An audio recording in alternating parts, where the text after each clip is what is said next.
The apron hit her face before she even saw it coming. Emma Parker stumbled backward, the serving tray slipping from her fingers. Plates shattered against the tile floor. Marinara sauce splattered across her white blouse like blood splatter at a crime scene. The restaurant went silent. 47 pairs of eyes turned toward the commotion near the kitchen entrance.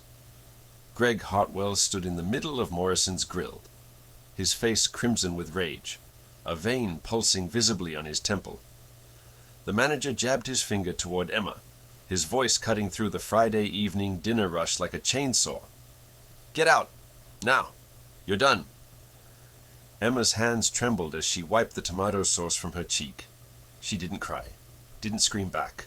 14 months of working double shifts, of smiling through exhaustion, of memorizing every regular customer's order had trained her to keep her composure no matter what.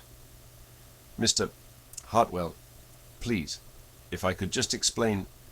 "Explain what?" Greg swept his arm toward the storage room door. "That you turned my restaurant into a daycare, that you've been hiding your kid in my stockroom while customers are waiting for their food."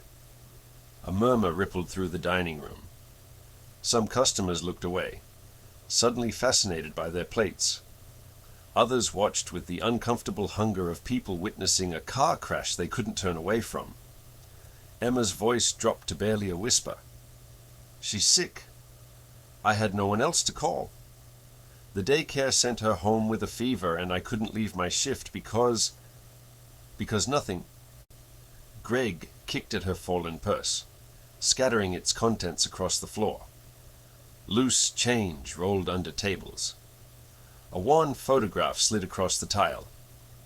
"This is a business, not a shelter for single mothers who can't get their lives together." He said, "Single mothers," like it was a disease. Emma slowly bent down to gather her things, her fingers finding the photograph first. She didn't need to look at it to know what it showed.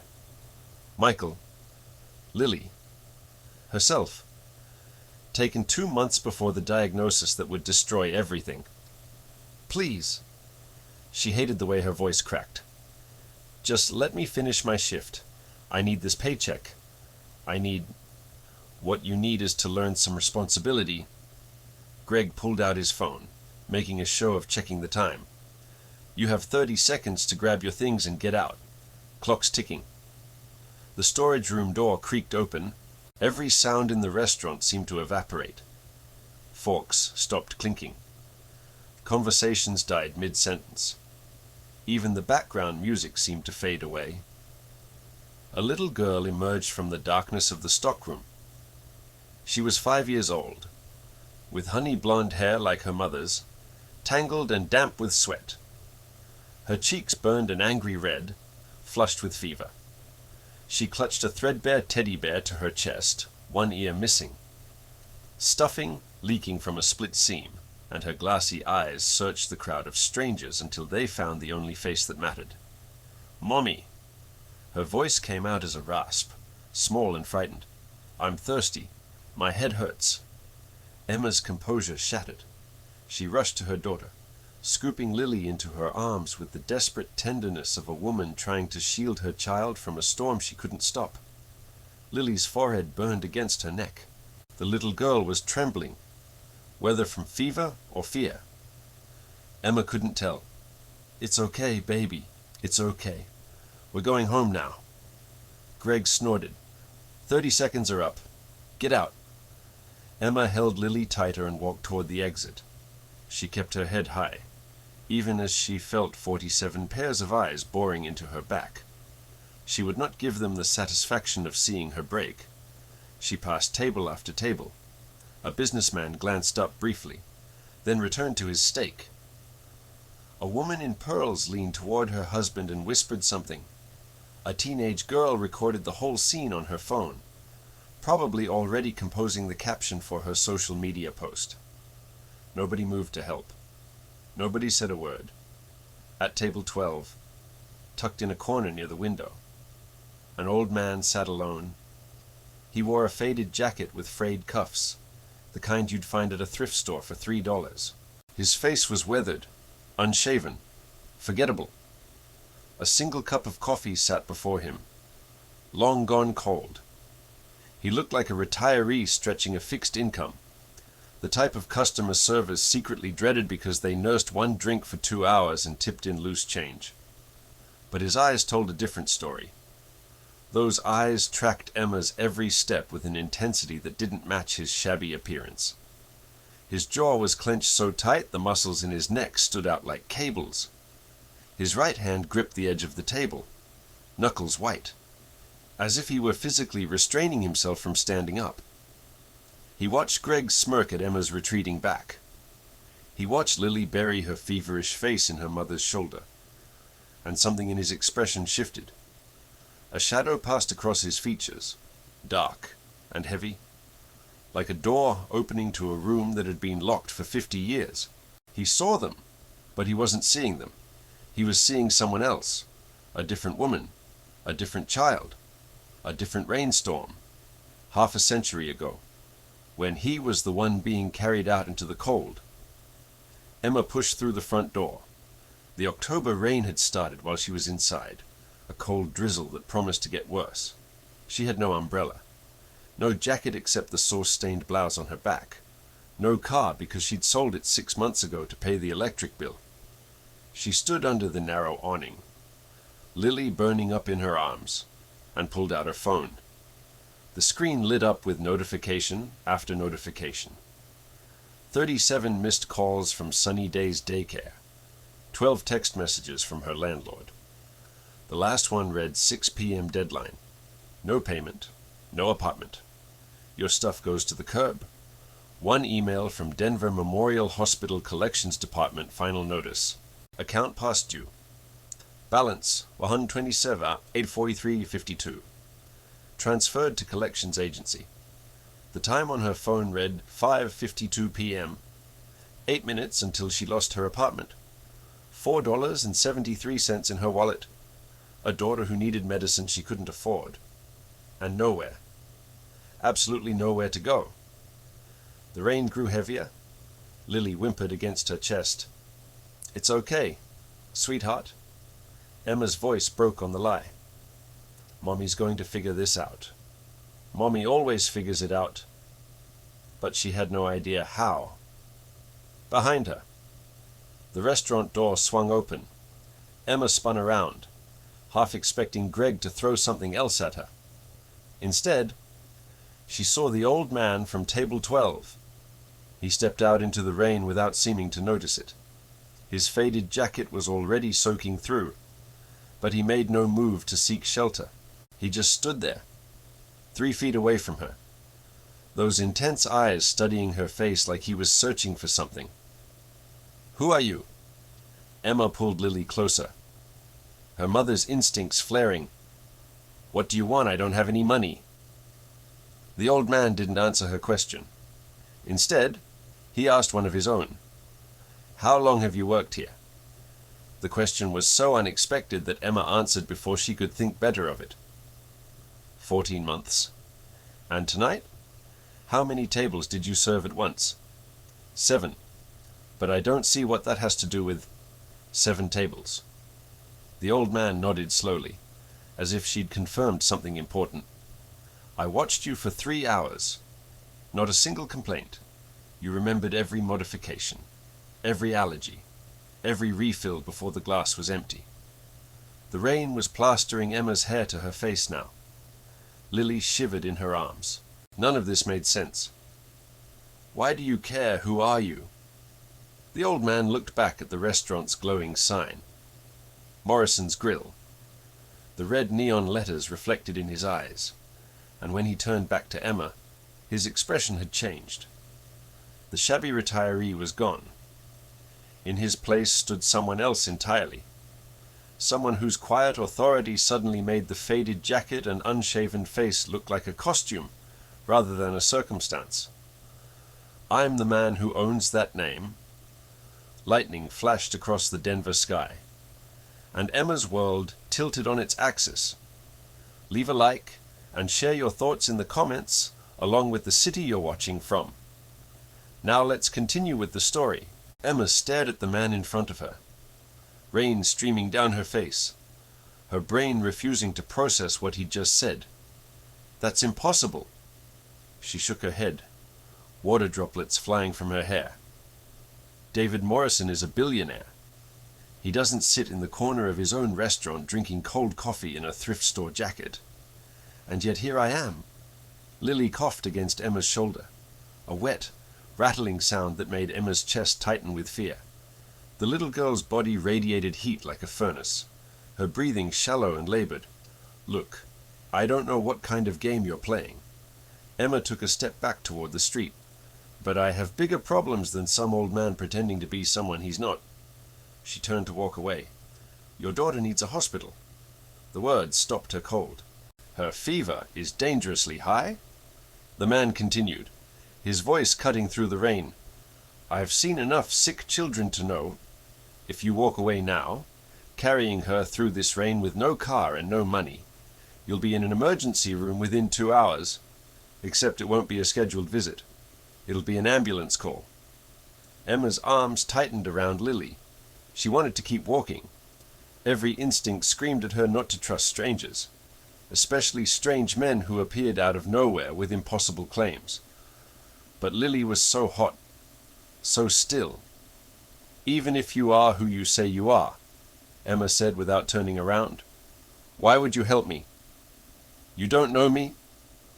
"I know you served 7 tables for 3 hours without a single mistake.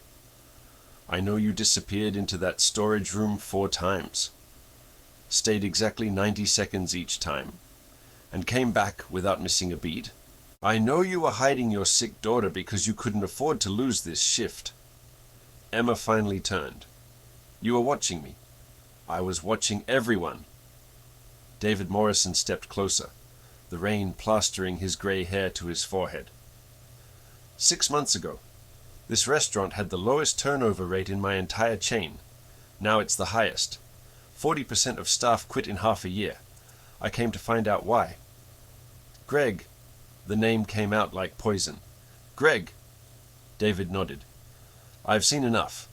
Lily stirred, her small voice barely audible over the rain. "Mommy, I want to go home." Emma's heart cracked. She didn't have a home. Not anymore. In 6 minutes, everything she owned would be sitting on a curb somewhere, getting soaked by this same rain. "I can't take her to the hospital," Emma heard herself say. "I don't have insurance. I already owe them $127,000. If I walk in there, they'll treat her, but the bill will bury me even deeper." And then she stopped. She was telling her life story to a stranger who claimed to be a billionaire but looked like he couldn't afford a decent meal. "My car is in the parking garage across the street." David pulled out a phone. Not the latest model. Something 3 years old and unremarkable. "I'm calling 911. The ambulance will take your daughter to Denver Memorial. I'll meet you there and cover the costs. I already told you, I don't take charity from—" "This isn't charity." His voice sharpened. "This is me protecting my investment." "What investment? I just got fired. I don't work for you anymore."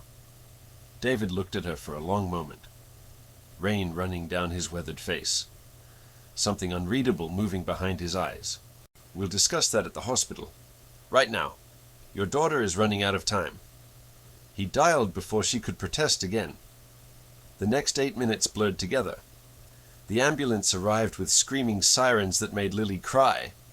EMTs in blue uniforms swarmed around them, taking Lily from Emma's arms, strapping the little girl onto a stretcher that seemed enormous compared to her tiny body.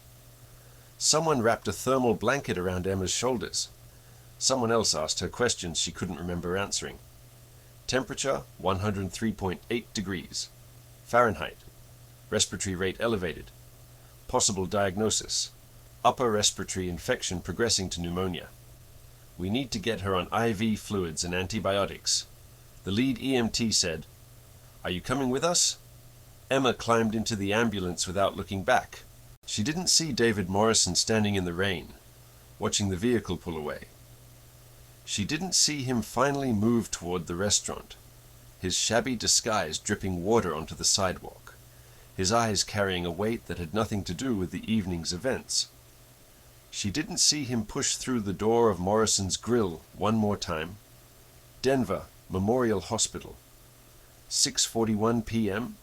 The emergency room was a circus of controlled chaos. Nurses rushed between curtained areas. Monitors beeped in discordant rhythms. Someone somewhere was crying, a low, keening sound that never seemed to stop. Emma sat beside Lily's bed in the pediatric emergency wing, clutching her daughter's small hand while a nurse adjusted the IV drip. The antibiotics had already started flowing into Lily's veins. Her fever had dropped 0.5 degrees. The doctor said they'd caught it just in time. Another few hours and we'd be looking at full-blown pneumonia, Dr. Reeves had told her, his tone gentle but serious. She's going to be fine, but she needs to stay overnight for observation. Fine. Lily was going to be fine. Emma should have felt relief. Instead, she felt the walls closing in. Her phone had died somewhere between the restaurant and the ambulance.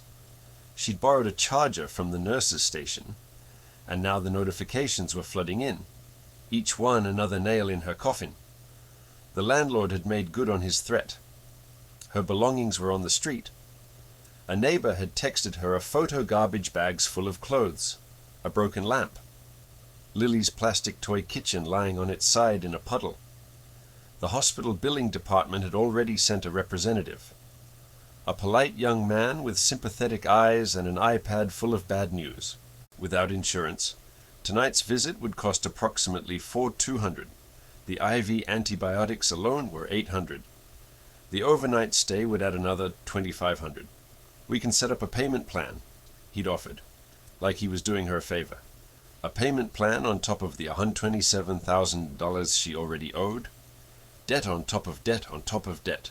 A tower of financial ruin that would take 3 lifetimes to escape. Emma stared at Lily's sleeping face, peaceful now that the fever was breaking, and felt something inside her start to crack. 3 years ago, she'd had everything. A husband who loved her. A house with a yard. A career track that promised 6 figures by 40. A future. Then Michael got sick. The diagnosis came like a thunderbolt: pancreatic cancer. Stage 3, aggressive. They'd fought it with everything they had. Surgery, chemotherapy, experimental treatments that insurance wouldn't cover. Michael had begged her to sell the house. Use the money for my treatment, he'd said. I want to live. I want to see Lily grow up.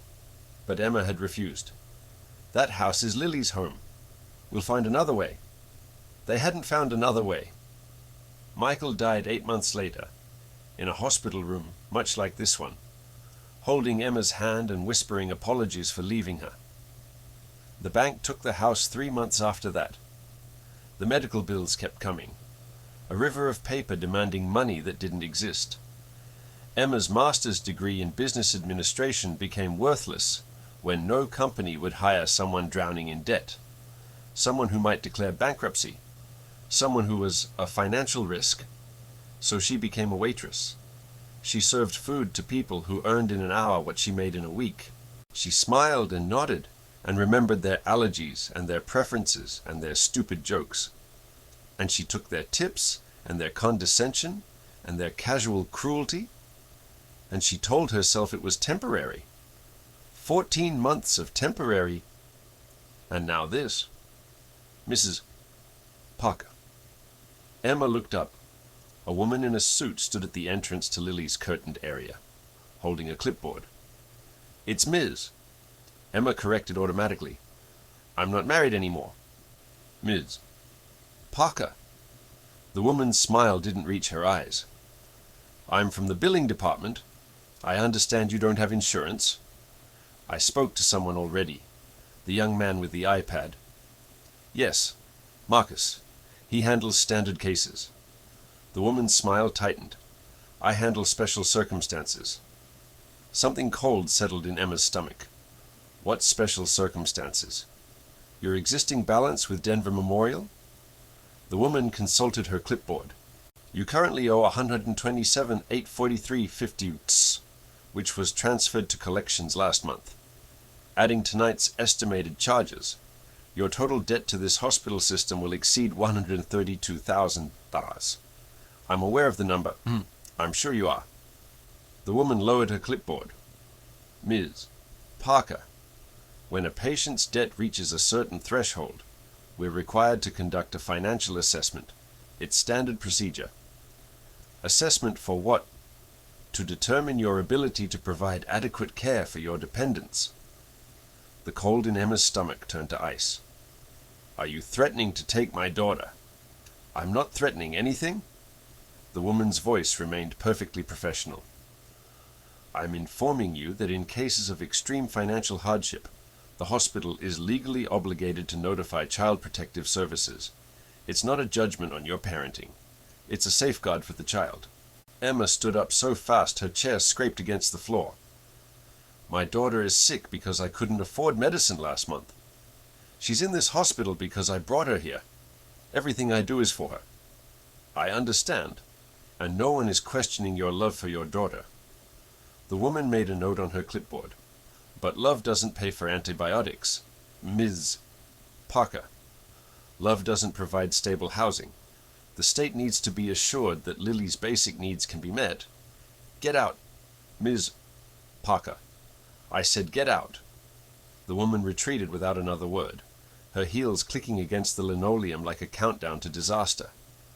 Emma sank back into her chair, her whole body shaking. They could take Lily. The system that had failed her at every turn could now take the only thing she had left. She looked at her sleeping daughter, so small in the hospital bed, the IV tube snaking from her tiny arm, and felt a terror unlike anything she'd ever known. Worse than Michael's diagnosis. Worse than the foreclosure. Worse than the night she'd stood in the rain outside her empty house and realized she had nowhere to go. This was worse, because this was Lily. Emma. She jumped at the voice. David Morrison stood at the entrance to the curtained area. He'd changed somehow in the past hour. His posture was different. The shabby jacket was gone, replaced by a gray blazer that fit perfectly. His hair was combed, his face no longer projecting deliberate invisibility. He looked like what he was, one of the 100 wealthiest men in America. The bills are taken care of, he said quietly. Tonight's and the existing balance. All of it. Emma shook her head. No. I told you. I know what you told me. David stepped into the small space, keeping his voice low to avoid waking Lily. And I know about the woman who just left. I passed her in the hallway. Then you know I'm about to lose everything. You haven't lost anything yet. David pulled the visitor's chair closer and sat down across from Emma, his eyes level with hers. But we need to talk. About Greg. About your future. About something that happened in my company 5 years ago. Emma frowned. 5 years ago? I didn't work for you 5 years ago. No, but you applied to The words hung in the air between them. Emma's mind raced backward. 5 years ago. She'd been fresh out of her MBA program, top of her class, full of hope. She'd applied to dozens of companies, including Morrison Holdings. She'd never heard back. I don't understand, she said slowly. I applied for a management trainee position. I never even got an interview. That's not true. David's expression darkened. You got an interview? You impressed everyone in the room? You were 2 signatures away from being hired? That's impossible. I would remember. You interviewed with the HR department. 1 person. Specifically. He told you afterward that you were practically guaranteed the position. He said he just needed to meet with you one more time to finalize some paperwork. Emma felt the blood drain from her face. She remembered now. The interview at Morrison Holdings. The charming HR manager who'd been so encouraging. The follow-up meeting he'd suggested. After hours, at a restaurant, instead of the office. The way his hand had lingered on her shoulder. The implication behind his smile. She'd said no. She'd said no, and she'd never heard from Morrison Holdings again. Greg, she whispered. Greg, David confirmed. He was my HR director before he moved to restaurant management, and you weren't the only one. Emma's phone buzzed on the bedside table. She glanced at it automatically, expecting another notification about her destroyed life. Instead, she saw a text from an unknown number, 6 words that made her blood run cold. I know what you're doing, Emma, and I know your little secret from 5 years ago. Did you think I wouldn't find out you're talking to Morrison? Make one more move against me, and I'll bury you. Then I'll take your daughter. Emma looked up at David, her face white. He knows. She breathed. Greg knows we're talking. David's jaw tightened. There's something else you should know. He pulled out his own phone, showing her a message he'd just received. I fired Greg 3 hours ago. Officially. He's already called his lawyers. What does that mean? It means he's not going to disappear quietly. David's eyes were hard. And whatever secret he thinks he has on you, he's going to use it. Emma's mind was spinning. Secret. 5 years ago. What could Greg possibly? Then it hit her. The interview. The rejection. What she'd done afterward. The desperate, stupid things she'd done that she'd tried to bury and forget. Oh, God, she whispered. Emma. David leaned forward. What did you do? Before she could answer, her phone buzzed again. Another message from the unknown number. 24 hours. Then everyone learns the truth about what really happened at Morrison Holdings, including why you never should have gotten that MBA. The phone slipped from Emma's trembling fingers. What had she done 5 years ago, after Greg's rejection? She'd been desperate, broken. 1 semester away from finishing her degree but running out of money, running out of options. She'd made a choice that could destroy everything, and somehow, impossibly, Greg knew. Emma couldn't breathe. The hospital room felt like it was shrinking, the walls pressing inward, the fluorescent lights suddenly too bright, too harsh. Lily slept peacefully in the bed beside her, unaware that her mother's world was collapsing for the 2nd time that night. Emma, David's voice cut through her panic. I need you to tell me what happened. Whatever it is, we can handle it, but I can't help you if I don't know what we're dealing with. She looked at him. This billionaire stranger who had appeared out of nowhere and paid off her debt and promised her things she didn't dare believe. 2 hours ago, he'd been an old man in a shabby jacket. Now he was offering to fight her battles. Why do you care? The question came out harsher than she intended. You don't know me. You owe me nothing. Why are you doing this? David was quiet for a moment. His eyes drifted to Lily, to the IV tube in her small arm, to the threadbare teddy bear tucked against her side. Because 50 years ago, I was hurt. His voice dropped low. And my mother was you. Emma waited. We were homeless, David continued. My father left when I was 3. My mother worked 3 jobs to keep us alive. One night, she got fired from a diner because I was sick and she couldn't find anyone to watch me. She had to bring me to work, hide me in the back room, just like you did tonight. He paused, something old and painful moving across his face. The manager found out, threw us both out into the rain. My mother caught pneumonia that winter. She never fully recovered. His jaw tightened. She died when I was 16. Worked herself to death because no one ever gave her a chance. Emma felt tears prick her eyes. I built all of this. David gestured vaguely, encompassing the hospital, the city, his empire, because I swore I would never let what happened to her happen to anyone else. Not if I could help it. He met Emma's gaze. But I can't help if I don't know the truth. So please, tell me. Emma closed her eyes. 5 years ago. The memory she'd buried so deep she'd almost convinced herself it never happened. After Greg rejected my application, she began slowly. I was devastated. I was 1 semester away from finishing my MBA. I had student loans piling up. Michael and I were planning our wedding. I needed that job. She opened her eyes, staring at the ceiling. A week after the rejection, I got a call from someone at the university, a woman named Dr. Patricia Holloway. She ran the career services department. She said she'd heard about my situation and wanted to help. Help how? She offered me a research assistant position, part-time, but it paid well, enough to finish my degree. Emma's voice grew quieter. She also offered me something else. Access to a database of recommendation letters. She said some students padded their applications with fake references, and she could help me do the same. David's expression didn't change, but Emma saw his shoulders stiffen. I said no. Emma continued quickly. I turned her down. I told her I would finish my degree on my own merit or not at all.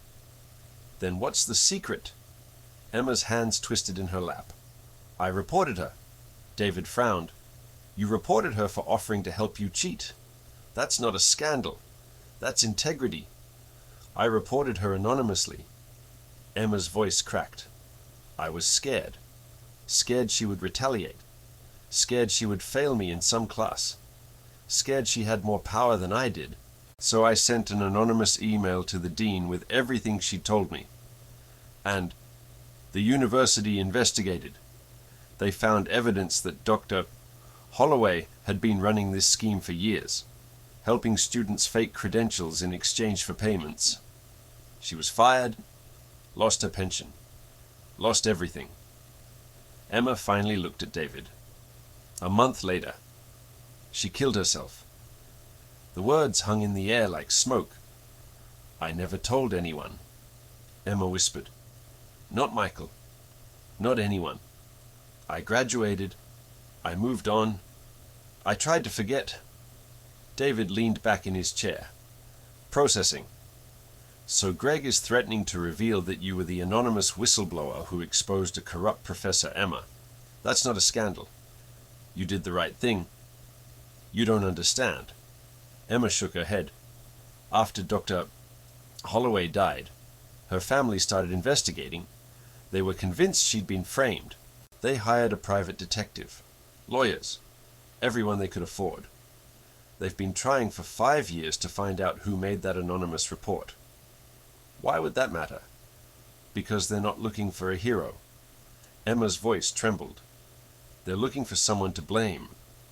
They've been publicly saying that whoever made that report destroyed an innocent woman, that the anonymous accuser lied, that their mother was set up. Was she set up? No. Everything I reported was true. But they don't believe that. And if Greg reveals that I was the one who made that report, Dr. Holloway's family will come after me. They'll drag my name through the mud. They'll claim I'm a liar, a killer, a woman who destroyed someone's life over a grudge. Emma grabbed her phone, pulling up a news article from 3 years ago. Read this. David took the phone. The headline read, Family of Disgraced Professor Offers $50,000 reward for information on anonymous accuser. The article detailed the Holloway family's crusade. Their claims that Patricia Holloway had been innocent. Their belief that the anonymous report was fabricated by a vengeful student. Their promise to pursue legal action against whoever had murdered their mother. They have money, Emma said. They have lawyers, and they have 5 years of rage looking for a target. David set down the phone. How would Greg know any of this? I don't know. Emma ran her hands through her still damp hair. Maybe he has connections at the university. Maybe someone talked. Maybe he's been looking for dirt on me ever since I refused him. I don't know how he found out. But he did. Her phone buzzed again. Another text from the unknown number. TikTok, Emma, 23 hours now. Hope you're enjoying your time with the billionaire. Won't last long. Emma wanted to throw the phone against the wall. We need to get ahead of this, David said. Standing up, I have lawyers, the best in the state. We'll put together a response. Prepare for whatever he throws at you. It won't matter." Emma's voice was hollow. "Even if we prove I was telling the truth, the Holloway family will still come after me. They don't care about truth. They care about having someone to blame. Then we give them someone else to blame." Emma looked up. "What do you mean?" "Greg." David's eyes were cold. "What if we could prove that he was the one who set the whole thing in motion, that he used Dr. Holloway as a tool to manipulate job applicants, that her scheme wasn't just about money, but about creating leverage over people like you? Is that even possible? I don't know yet, but I have resources. I can find out." He pulled out his phone and dialed a number. "Margaret, wake up the legal team. I need a full background investigation on Greg Hartwell. Everything. Employment history, finances, connections, anything that links him to the University of Colorado Career Services Department 5 years ago." He paused. "Yes, tonight. I don't care what it costs." He hung up. "Go home," he told Emma. "Get some rest. Lily needs her mother at full strength." "I don't have a home anymore." The words came out flat. "My landlord threw everything on the street. I have nowhere to go." David nodded as if this was just another problem to solve. "I have a property in Cherry Creek, fully furnished. It's been empty for months, waiting for a renovation that keeps getting delayed. You and Lily can stay there until we figure this out." "I can't. This isn't charity. Emma." David's voice sharpened. "This is strategy. I need you close while we deal with Greg. I need you rested and focused. And your daughter needs a bed that isn't in a hospital room." Emma wanted to argue. Every instinct screamed at her that this was too much, too fast, too good to be true. But Lily stirred in her sleep, murmuring something about her teddy bear, and Emma's resistance crumbled. "Okay," she whispered. "Just until we figure this out." David nodded. "I'll have someone pick you up in the morning when Lily's discharged. Get some sleep." He left without another word. Emma sat alone in the dim hospital room, listening to the beep of monitors and the distant sounds of the ER. Her phone sat dark and silent on the bedside table, but she could feel it there, waiting, counting down the hours until Greg made good on his threat. 23 hours. Less than a day to find evidence that might not exist. She should sleep. David was right. She was exhausted, running on nothing but adrenaline and fear. But her mind wouldn't stop spinning. How did Greg find out? The question gnawed at her. She'd never told anyone about the anonymous report. Not a single soul. She'd buried that secret so deep that she'd almost convinced herself it had happened to someone else. So how did Greg know? Unless... The thought crept in slowly. Then all at once. Unless he was there from the beginning.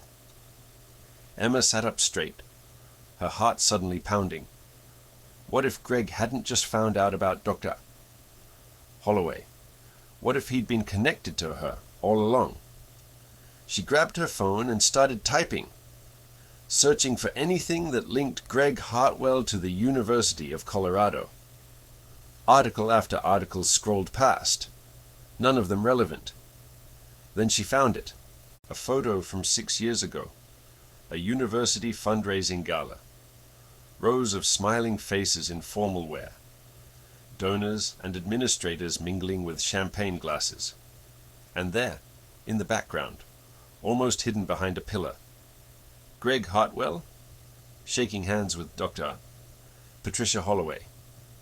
Emma's blood ran cold. They knew each other. Greg and Holloway knew each other before any of this started, which meant Greg's offer 5 years ago. The after-hours meeting. The implied exchange of favors. It wasn't random. It was part of something bigger. But what her phone buzzed. Not a text this time. A call. Unknown number. Emma's finger hovered over the screen. Don't answer. Don't engage. Wait for David's lawyers. But the phone kept ringing, and something inside her snapped. She answered. Hello? Emma? Greg's voice was silk over sandpaper. I see you've been busy tonight, playing detective, talking to billionaires, thinking you can outsmart me. What do you want, Greg? I already told you what I want. 24 hours. You disappear from David Morrison's life. You keep your mouth shut about our little history, and I let you slink away with your daughter. And if I don't, Greg laughed softly, then I release everything. The Holloway report, your connection to her death, and something else you don't even know about yet. Emma's grip tightened on the phone. What are you talking about?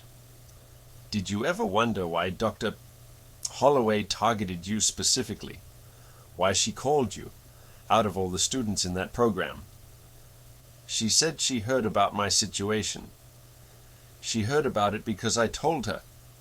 Greg's voice dripped with satisfaction. I fed her your name. Emma. I told her you were desperate, vulnerable, perfect. She was supposed to bring you in, get you on record accepting her help, and then I would have had you exactly where I wanted you. Emma felt sick. You set me up. I tried to, but you had to go and be difficult. You had to say no, report her, ruin everything. His voice hardened. Do you have any idea how much money I lost when that scheme fell apart? How many years of work? The pieces were falling into place now, horrible and clear. Greg hadn't just been harassing job applicants. He'd been running a blackmail operation, using Dr. Holloway to compromise desperate students, then leveraging their secrets for his own benefit. And when Emma had exposed Holloway, she destroyed his entire network. No wonder he hated her. You won't win this, Emma said, her voice stronger than she felt. David Morrison knows everything. His lawyers are already investigating. Whatever you have on me, it won't be enough. David Morrison. Greg's laugh was ugly. You think he's your savior? Did he tell you why he's really interested in you? He told me enough. Did he tell you he's dying? Emma froze. Oh, he didn't mention that part. Greg's voice was venomous. Stage 3, lung cancer.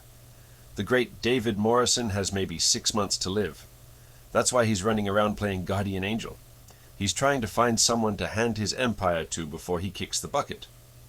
You're lying. Ask him yourself. Ask him about the doctor's appointments he's been hiding. Ask him why he suddenly showed up at a random restaurant in Denver instead of running his company from New York. Emma's mind was reeling. Here's the truth. Emma. Greg's voice dropped low. You're not special. You're just convenient. Morrison sees a sad story he can use to make himself feel good before he dies. Once he's gone, you'll be right back where you started. Alone, broke, and powerless. Go to hell. 23 hours? Emma? Then I burn it all down. The line went dead. Emma sat in the darkness, her phone clutched in her trembling hand. Greg had set her up from the beginning. He'd orchestrated everything, used Dr. Holloway as a pawn, tried to trap Emma 5 years ago. And now he was telling her that the only person trying to help her was dying. She looked at Lily, still sleeping peacefully, still clutching her teddy bear.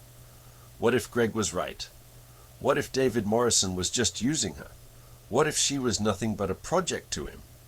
A way to feel good about himself before the end? What if she was alone, after all? Her phone buzzed one more time. A news alert this time, from a Denver media outlet. Breaking former Morrison Holdings. HR Director files. Wrongful termination lawsuit. Claims Billionaire CEO targeted him for exposing internal corruption. Emma clicked the link. Greg's face smiled up at her from the article. The headline beneath it made her stomach drop. Hartwell alleges Morrison Holdings has been systematically covering up financial irregularities. Claims he was fired for threatening to go public. Lawsuit seeks $15 million in damages. He wasn't just threatening her.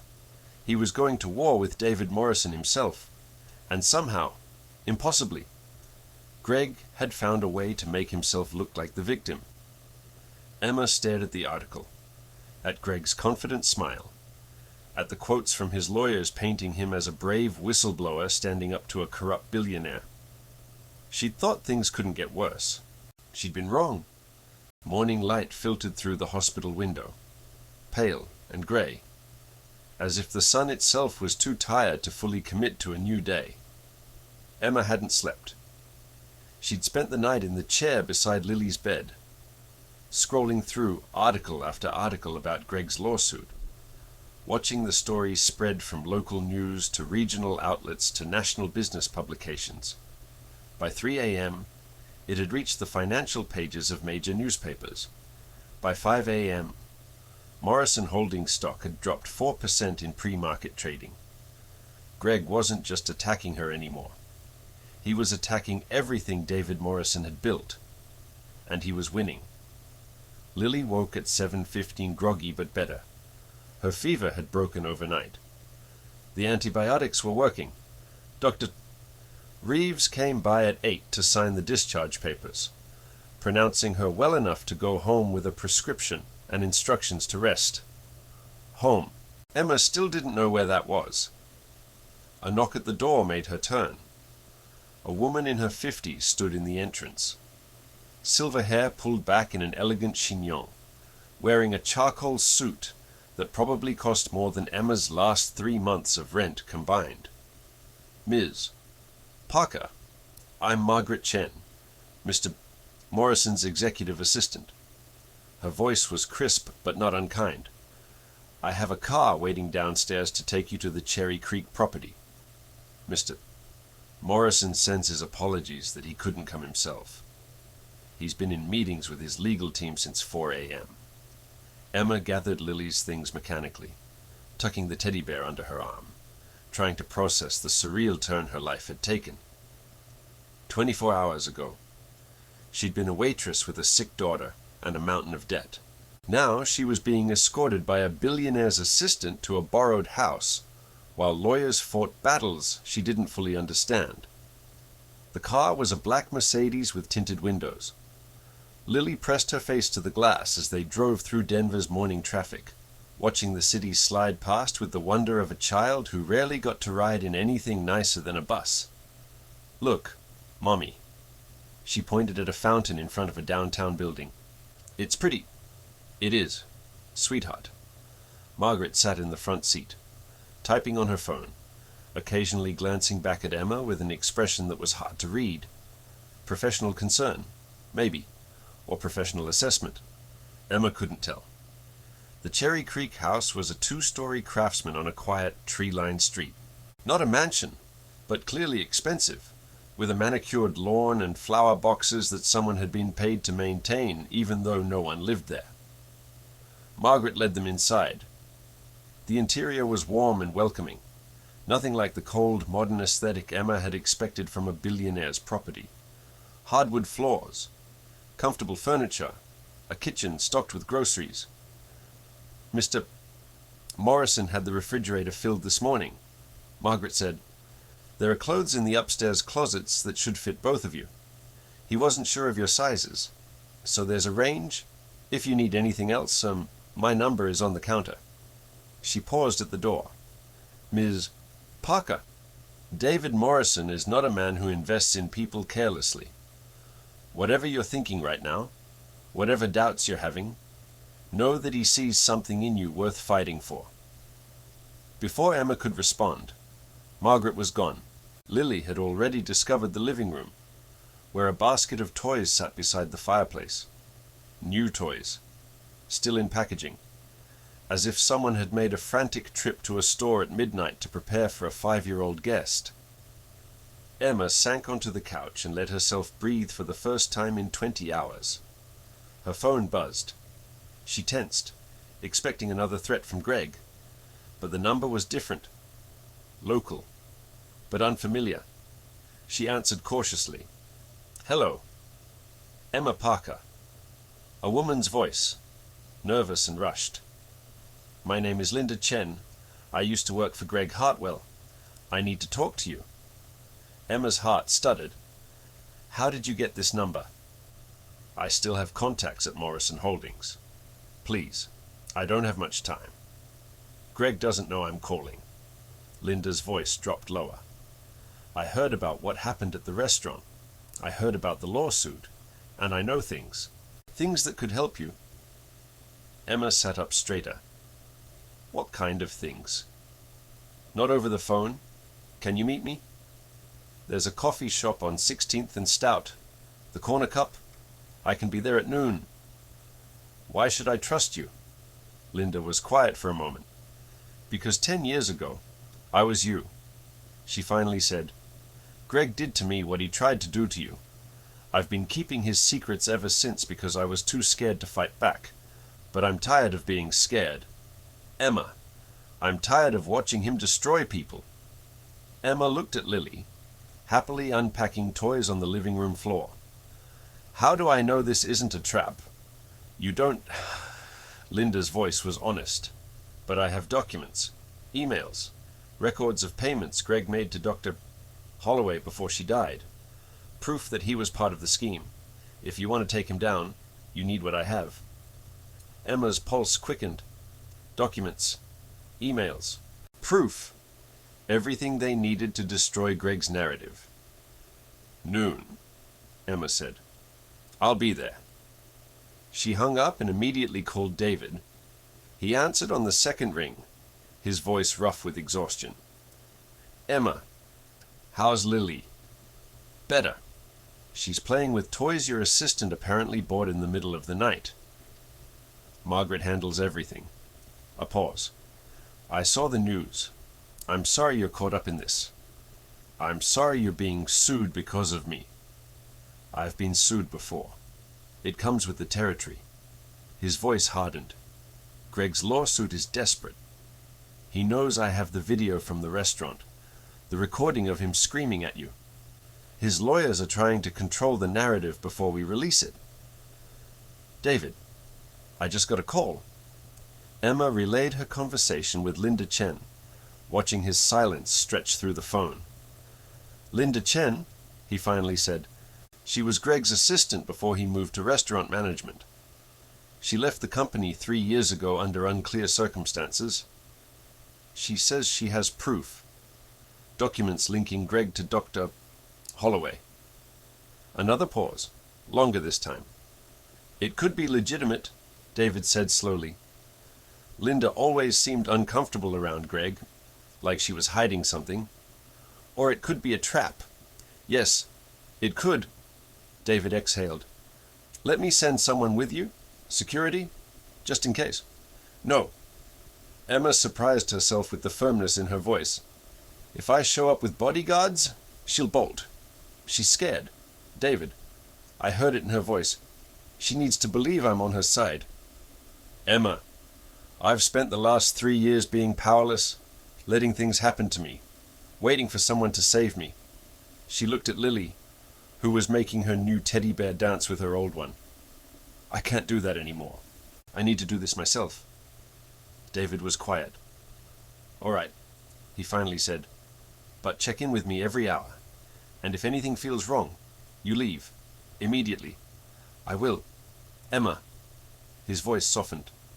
"Be careful. Greg is more dangerous than you know." She hung up and spent the next 2 hours trying to be normal for Lily's sake. They explored the house together, finding 3 bedrooms, a backyard with a swing set, a pantry full of snacks. Lily declared it the best house ever and asked if they could stay forever. Emma didn't know how to answer that. At 11:30 she called the number Margaret had left and arranged for a sitter. A young woman from a service David apparently kept on retainer arrived within 20 minutes. Cheerful and professional, armed with craft supplies and an endless supply of patience.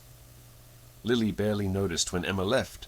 The Corner Cup was a small coffee shop wedged between a bookstore and a yoga studio. Emma arrived 10 minutes early, ordering a coffee she didn't want and choosing a table near the back where she could watch the door. Linda arrived at exactly noon. She was smaller than Emma had expected. mid-40s but looking older, with the hunched posture of someone who'd spent years trying to make herself invisible. She wore a plain gray sweater and carried a worn leather messenger bag clutched against her chest like a shield. "Emma." She approached the table cautiously. "Thank you for coming." "Thank you for calling." Linda sat down across from her, her eyes darting to the door, the windows, the other customers. "I can't stay long. If Greg finds out I talked to you." "He won't. Not from me." Linda nodded, though she didn't look convinced. She reached into her messenger bag and pulled out a manila folder, thick with papers. "This is everything." She slid it across the table. Emails between Greg and Dr. Holloway, bank records showing payments, a list of students they targeted over 4 years. Emma opened the folder, her eyes scanning the first page. Her own name jumped out at her, highlighted in yellow. "I was his assistant for 7 years," Linda continued. "I saw everything.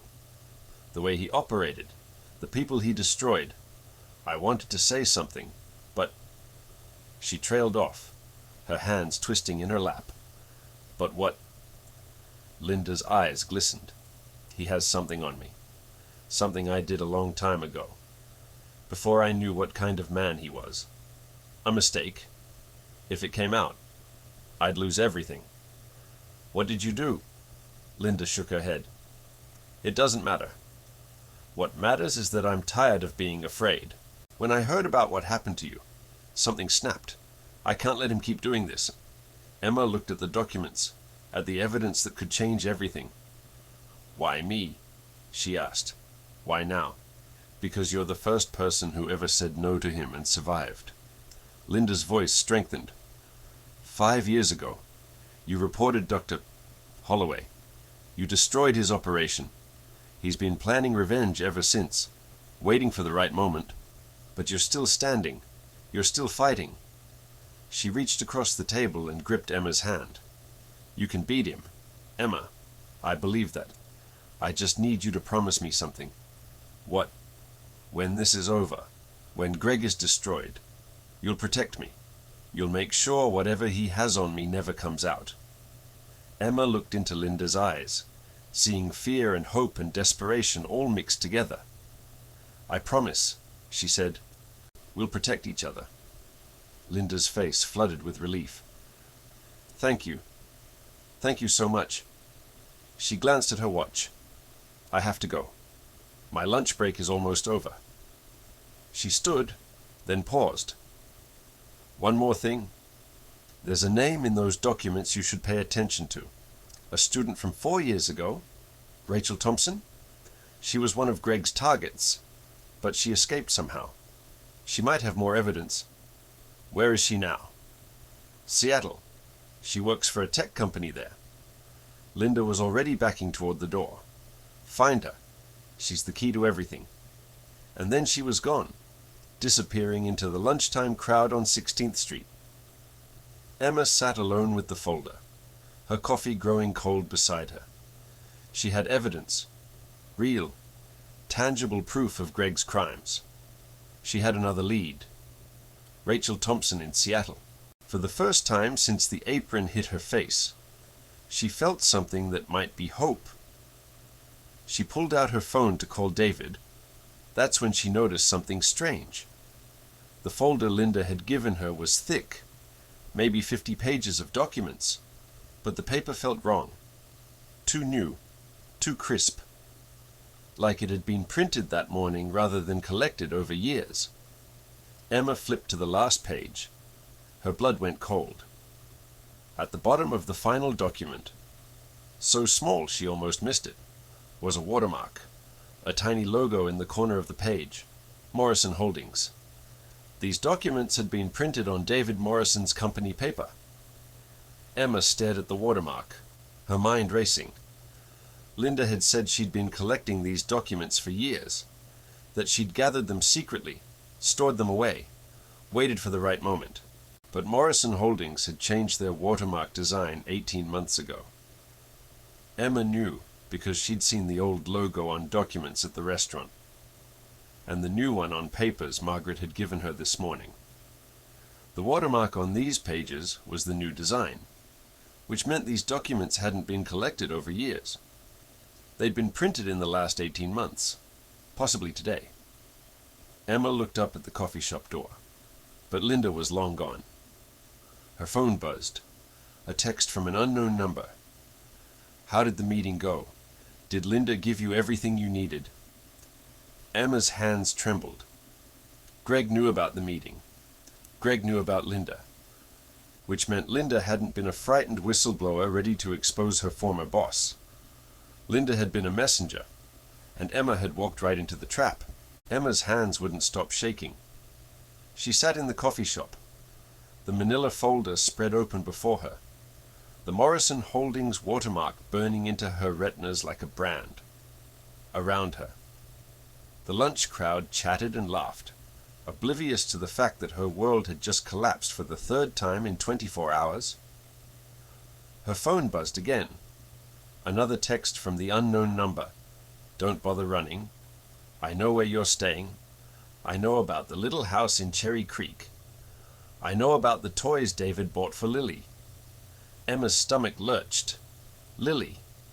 She was on her feet before she finished the thought, shoving the documents into her bag, knocking over her untouched coffee as she rushed for the door.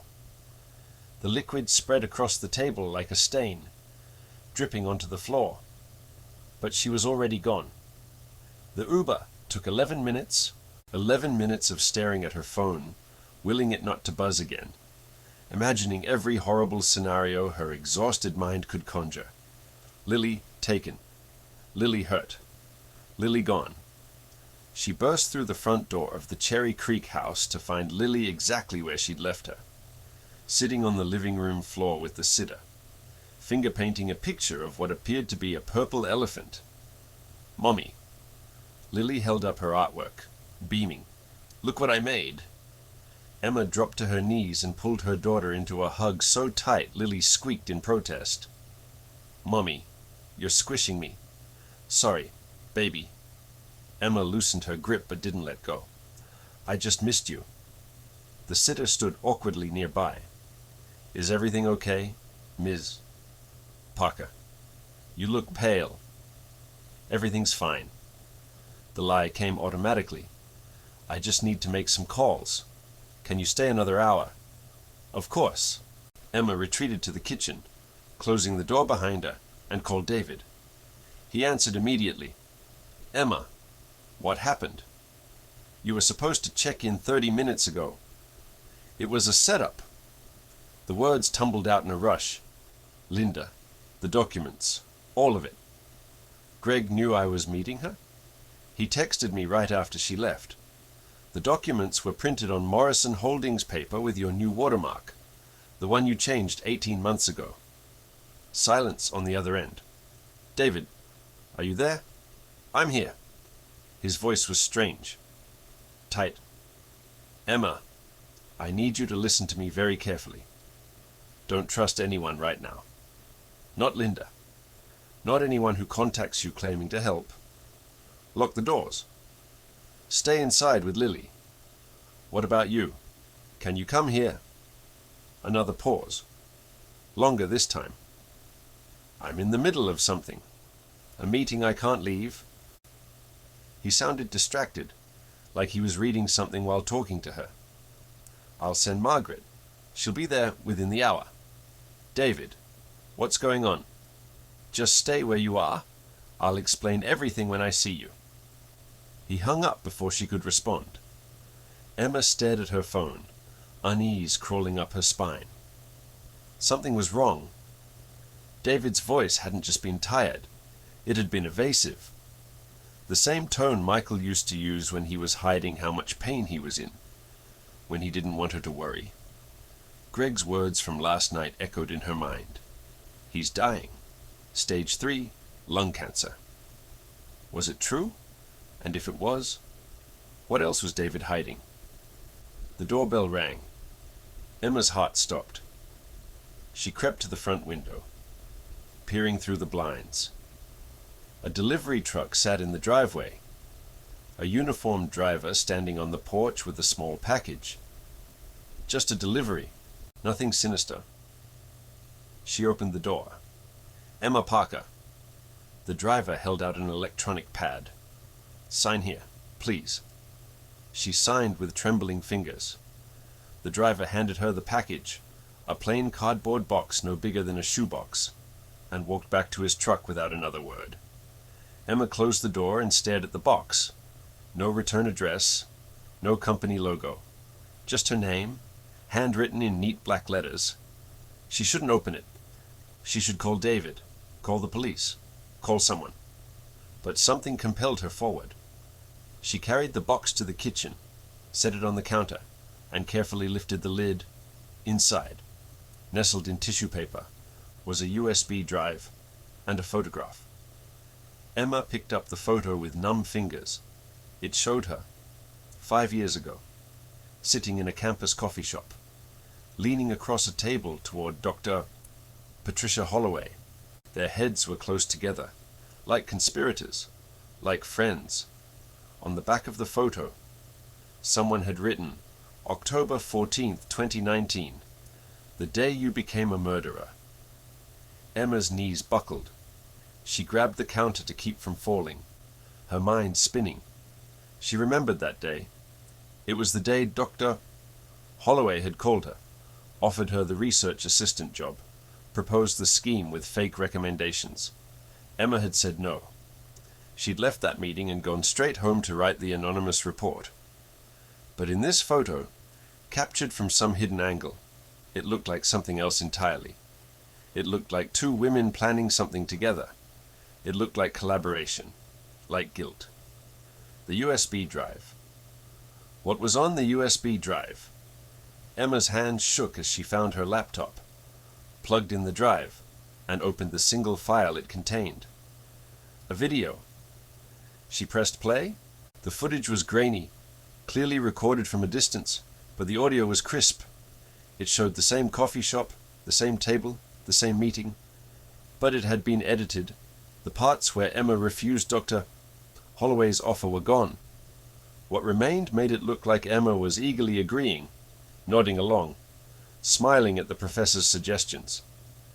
This is perfect, Emma's voice said on the recording, except she'd never said those words. Not like that, not in that context. The video had been spliced, rearranged, manipulated to create a conversation that never happened. And at the end, a title card appeared, Emma Parker, conspirator, fraud, killer. Emma slammed the laptop shut. Her phone buzzed. Greg's number this time. Not hidden, not anonymous. He wanted her to know it was him. She answered. Did you enjoy my little package? His voice was silk and venom. I've spent 5 years putting that together. 5 years of waiting, planning, collecting, and now it's ready. That video is fake. Emma's voice cracked. You edited it. You made it look like you were part of the scheme, like you helped Dr. Holloway destroy innocent students, like you drove her to suicide when you got scared and turned on her. Greg laughed. Try proving that in court. Emma, try proving it to the media. Try proving it to the Holloway family when they come for you with everything they have. No one will believe this. They don't have to believe it completely. They just have to doubt you. And once that doubt exists, once your name is connected to fraud and suicide, no one will ever trust you again. No employer, no court, not even David Morrison. Emma's chest was so tight she could barely breathe. What do you want? Greg, I already told you. 24 hours. Well, less now. 18 hours. Actually. His voice hardened. You disappear. You stop helping Morrison. You sign a statement saying he coerced you into making false accusations against me. And if I don't, then I release the video. I send the documents to the Holloway family. I give interviews to every news outlet that will listen. And by the time I'm done, you won't just be unemployed. Emma, you'll be unemployable, unhireable, untouchable. He paused, And I'll make sure Child Protective Services takes a very, very close look at whether a woman connected to academic fraud and suicide is fit to raise a 5-year-old. The line went dead. Emma stood in the kitchen, phone in hand, the walls closing in around her. She had nothing. The documents Linda gave her were fake, planted evidence designed to make her look like she was fabricating proof against Greg.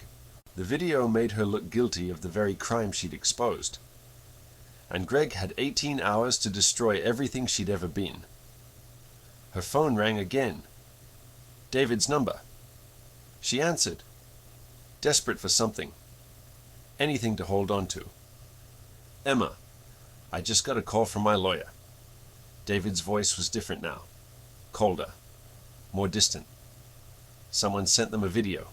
A recording of you with Dr. Patricia Holloway. David, that video is fake. It's been edited. Greg, I know what Greg does. David cut her off. But my lawyers don't know that. They're advising me to distance myself from you until we can verify the footage. Distance yourself. Emma felt the floor tilting beneath her. David, you said you believe me. You said you would help. I do believe you, but this is bigger than belief now. If I'm seen publicly supporting someone connected to academic fraud and suicide, my company's stock will crater. Shareholders will demand my resignation. Everything I've built will be at risk. So you're abandoning me. I'm being strategic. His voice was flat. I'm not abandoning you. I'm creating distance until we can disprove the video. It's the smart play. The smart play. Emma laughed, but there was no humor in it. Yesterday, you told me you saw yourself in me. You told me you wanted to help because no one helped your mother. Was that just a story? David, a way to get me to trust you. Emma, Greg told me you were dying. Stage 3, lung cancer. Is that true? Silence. Long, heavy silence. Yes. David finally said, it's true. Emma closed her eyes. So this was never about me? She whispered. This was about you. Finding some project to make yourself feel good before you die. Some sad story you could fix to balance out the scales. That's not fair. Neither is any of this. Emma's voice broke. I trusted you. For the first time in 3 years, I let myself believe someone actually cared. And now you're telling me to wait. To be patient. While Greg destroys my life and takes my daughter. I'm not telling you to wait forever. I'm telling you to wait until what? Until it's convenient. Until your lawyers give you permission to be a decent human being. Emma, please. No. The word came out hard, final.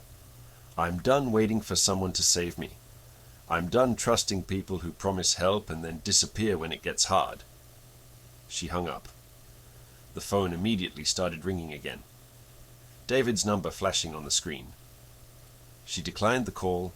It rang again. She declined again. On the third ring, she turned the phone off entirely.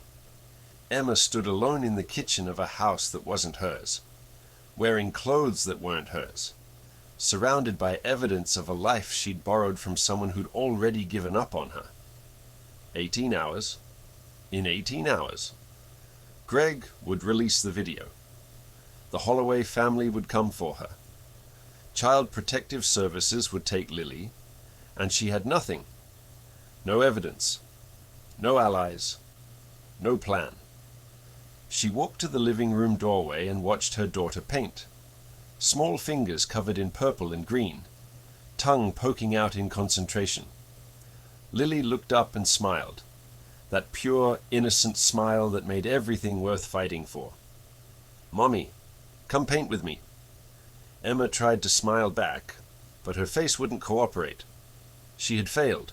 She had tried to fight, tried to be brave, tried to stand up against a man who had spent 15 years learning how to destroy people.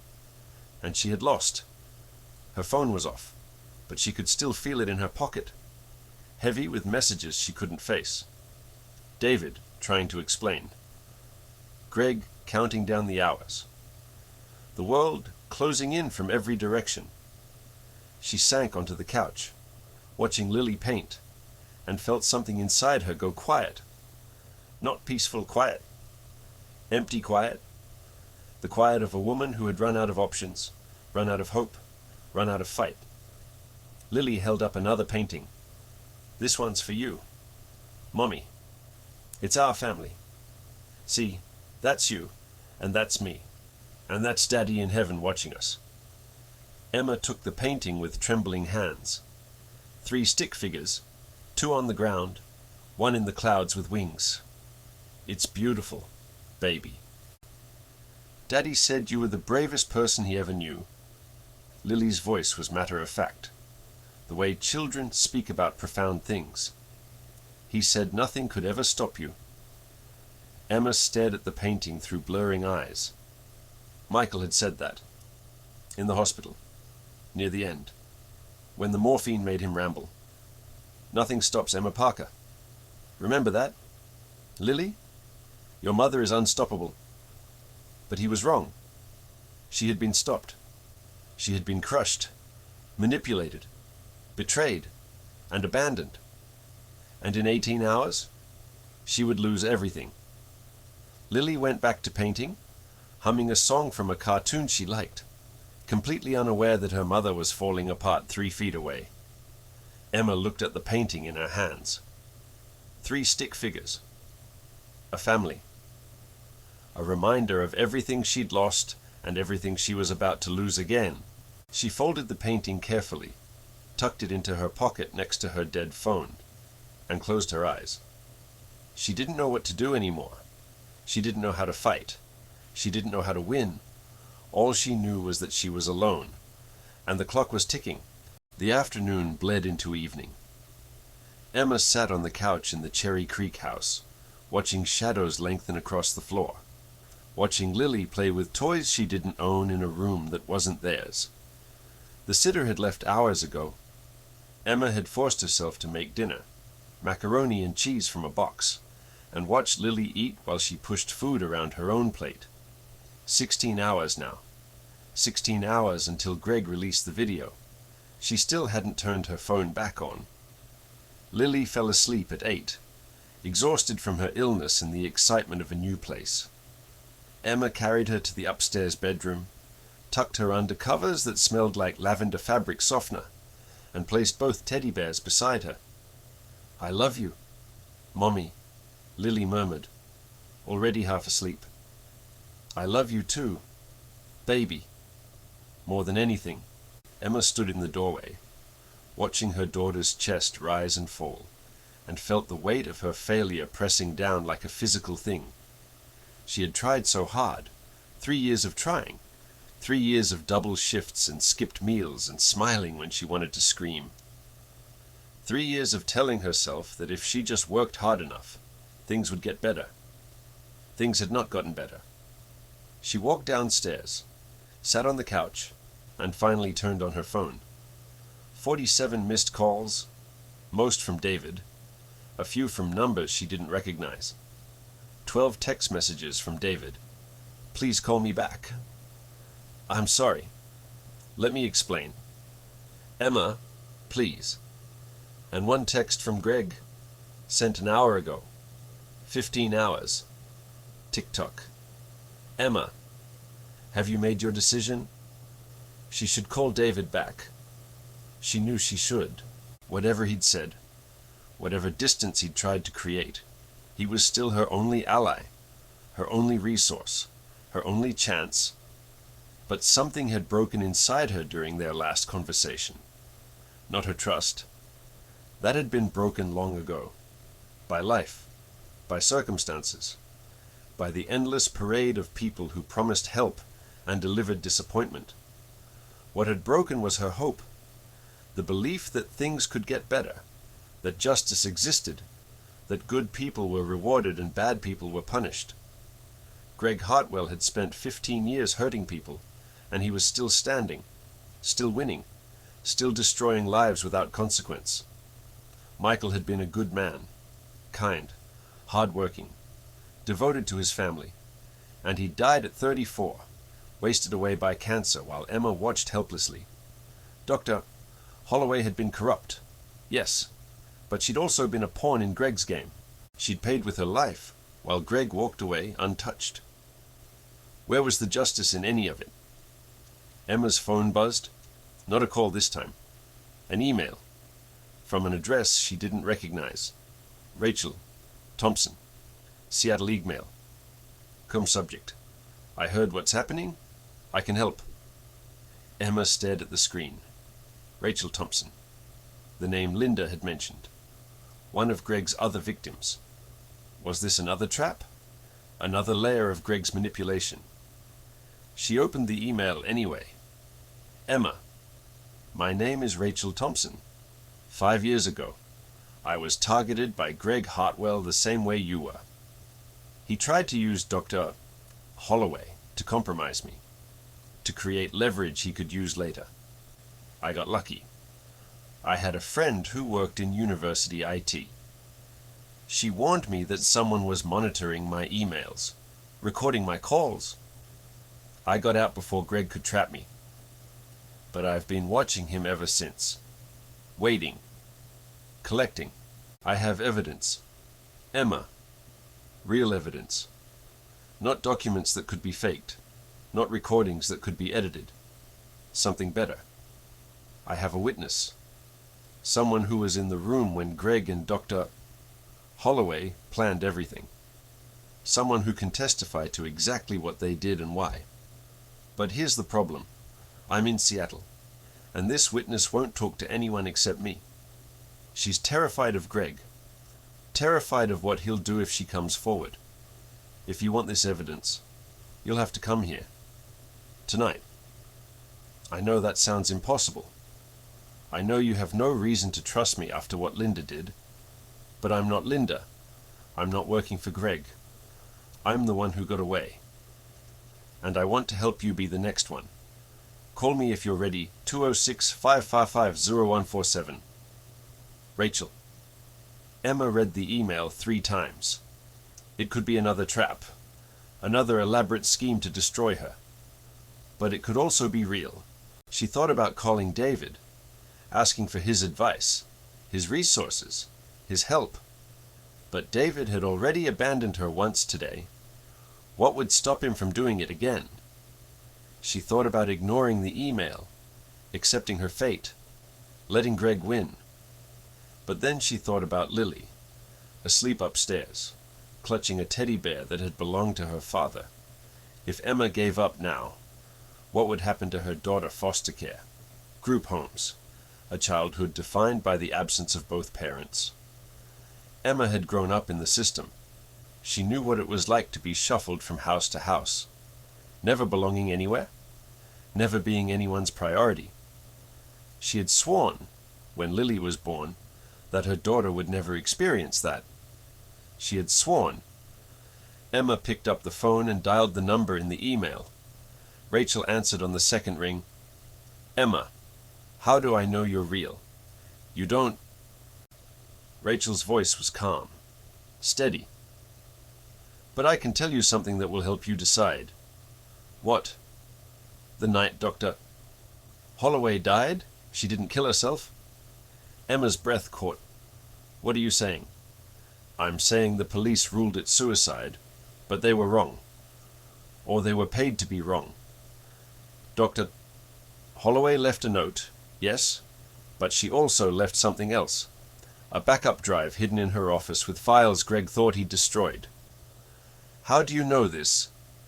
Because my witness was there when Greg found out the drive existed. She heard him make a phone call.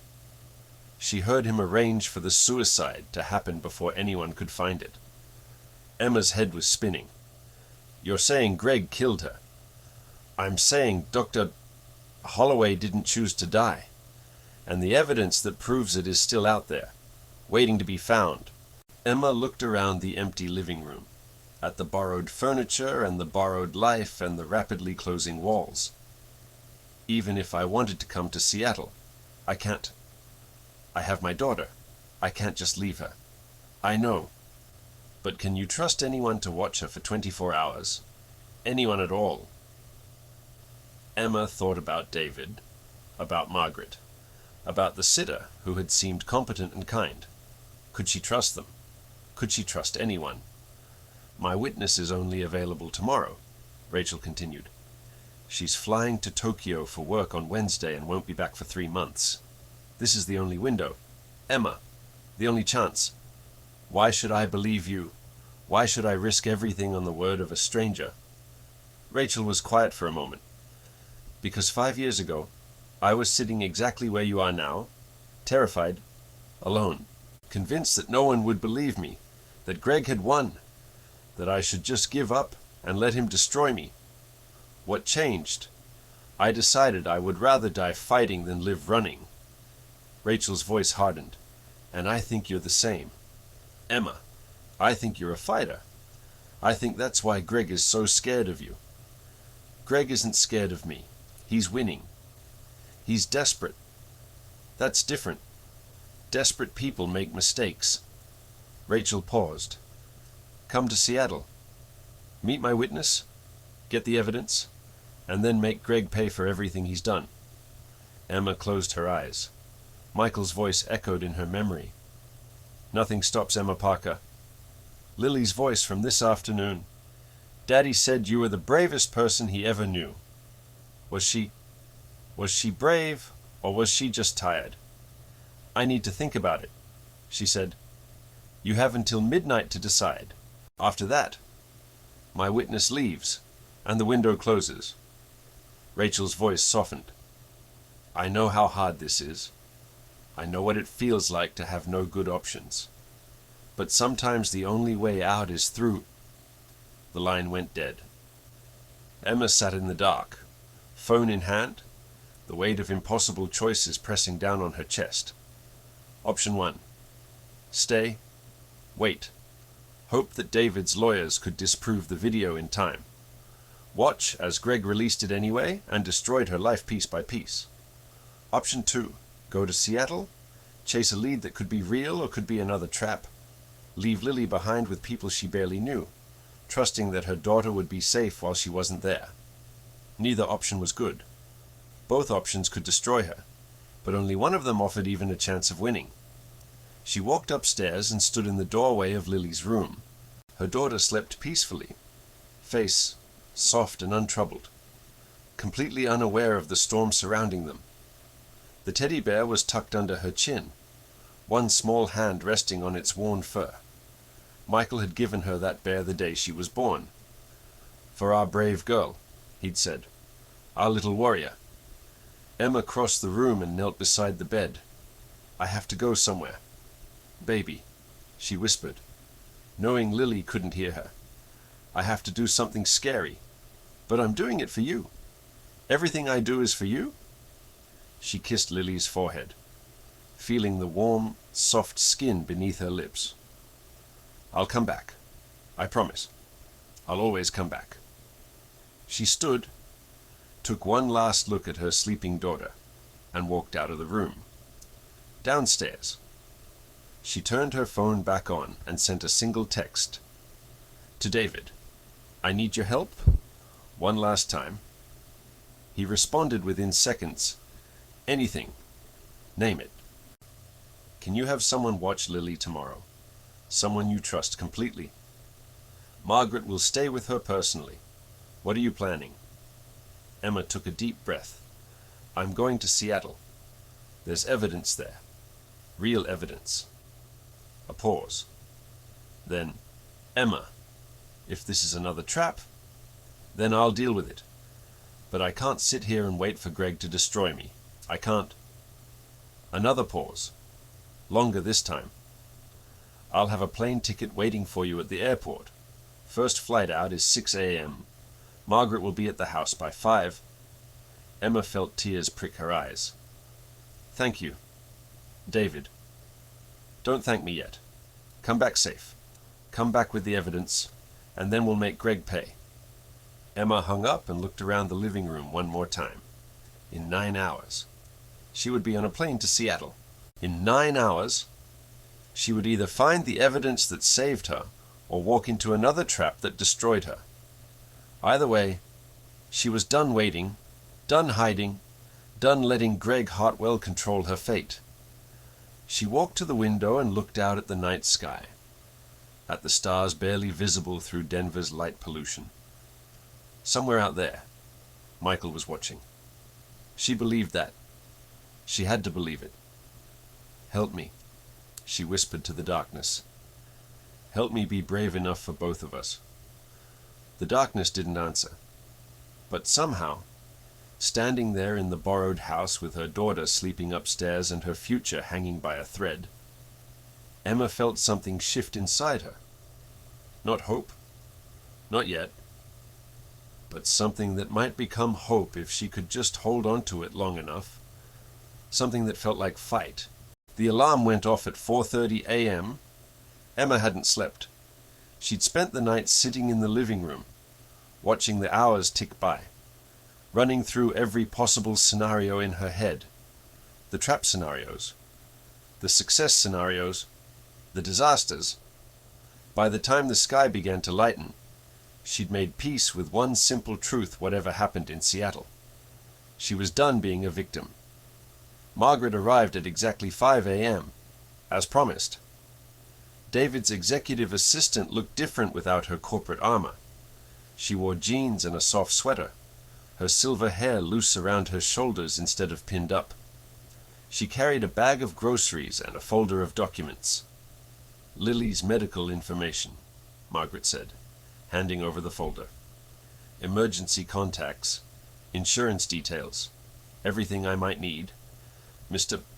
Morrison wanted to make sure I was prepared for any situation." Emma took the folder, flipping through pages she barely saw. "Thank you for doing this. I know it's not part of your job. Ms. Parker." Margaret's voice softened.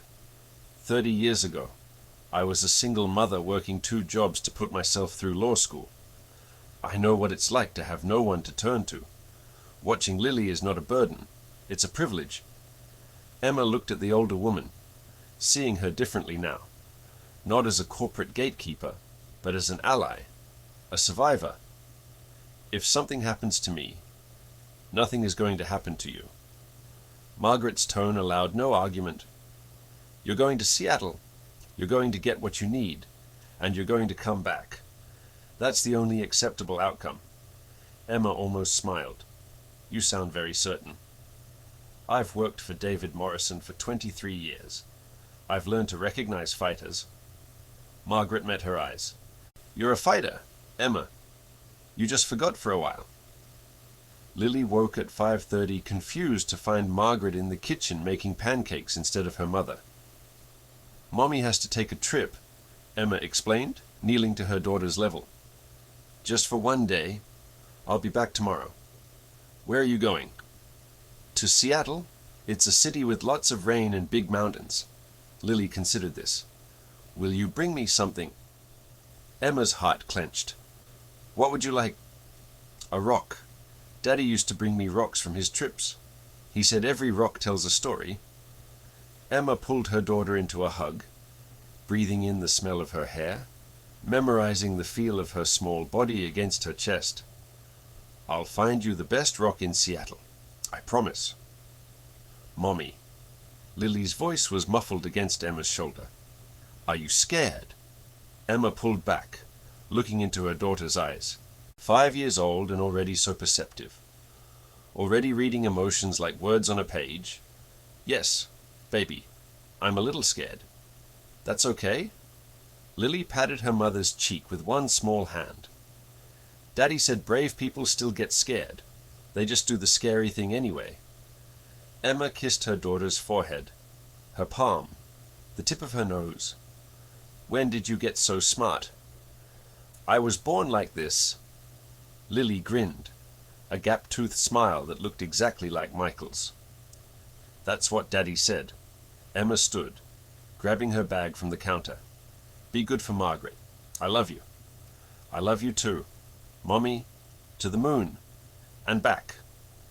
The drive to the airport took 20 minutes. David had sent a car. Another black Mercedes with a silent driver who navigated the empty early morning streets with practiced efficiency. Emma stared out the window, watching Denver slide past, the city she'd lived in for 12 years, the city where she'd fallen in love and gotten married and had a daughter and lost everything. It looked different in the pre-dawn darkness, softer somehow, full of possibilities that the harsh light of day usually erased. The ticket waiting at the counter was first class. Emma had never flown first class in her life. She'd barely flown at all in the past 3 years. Not since the funeral trips to Minnesota to bury Michael beside his parents. She settled into the wide leather seat and pulled out her phone. A text from David. "Good luck. I believe in you." A text from an unknown number. "Greg's burner. 12 hours. Emma, enjoy your flight." He knew she was going to Seattle. Of course he did. He seemed to know everything, but he hadn't stopped her, hadn't tried to intercept her, hadn't done anything except send his countdown messages. Why? Because he's confident. Emma realized. He thinks he's already won. He thinks whatever I find in Seattle won't matter. Maybe he was right. Or maybe his confidence was his weakness. The plane took off at 6:15, climbing through clouds that glowed pink with the rising sun. Emma watched the world fall away beneath her, feeling strangely calm for someone flying toward what could be her destruction. She reached into her bag and pulled out the painting Lily had given her yesterday. The 3 stick figures, their family, Michael in the clouds with wings. She traced the crayon lines with her finger, remembering the day Michael had proposed. A picnic in City Park, both of them too young to know what they were signing up for, too in love to care. "I can't promise you easy," Michael had said, sliding the ring onto her finger. "But I can promise you this, whatever comes. We face it together. You and me against the world. You and me against the world." Except now it was just her. Her against the world, fighting for a daughter who deserved better than what life had dealt her. Emma tucked the painting back into her bag, beside her phone and her wallet, and the desperate hope that this trip would change everything. The flight landed in Seattle at 7:30 a.m. local time. Rachel had sent instructions a coffee shop in Pioneer Square, 2 blocks from the waterfront. She would be waiting with the witness. Emma took a taxi from the airport, watching Seattle's gray skyline emerge through the drizzle. A city built on coffee and technology and rain. So different from Denver's sunshine and mountains. The coffee shop was small and crowded, filled with the morning rush of people grabbing caffeine before work. Emma stood in the doorway, scanning faces, looking for someone who might be Rachel. A woman in the corner raised her hand, 32 years old. Dark hair pulled back in a practical ponytail. Sharp eyes that assessed Emma with a mixture of hope and caution. She sat alone at a table near the back, 2 coffee cups in front of her. Emma approached. "Rachel." "Emma."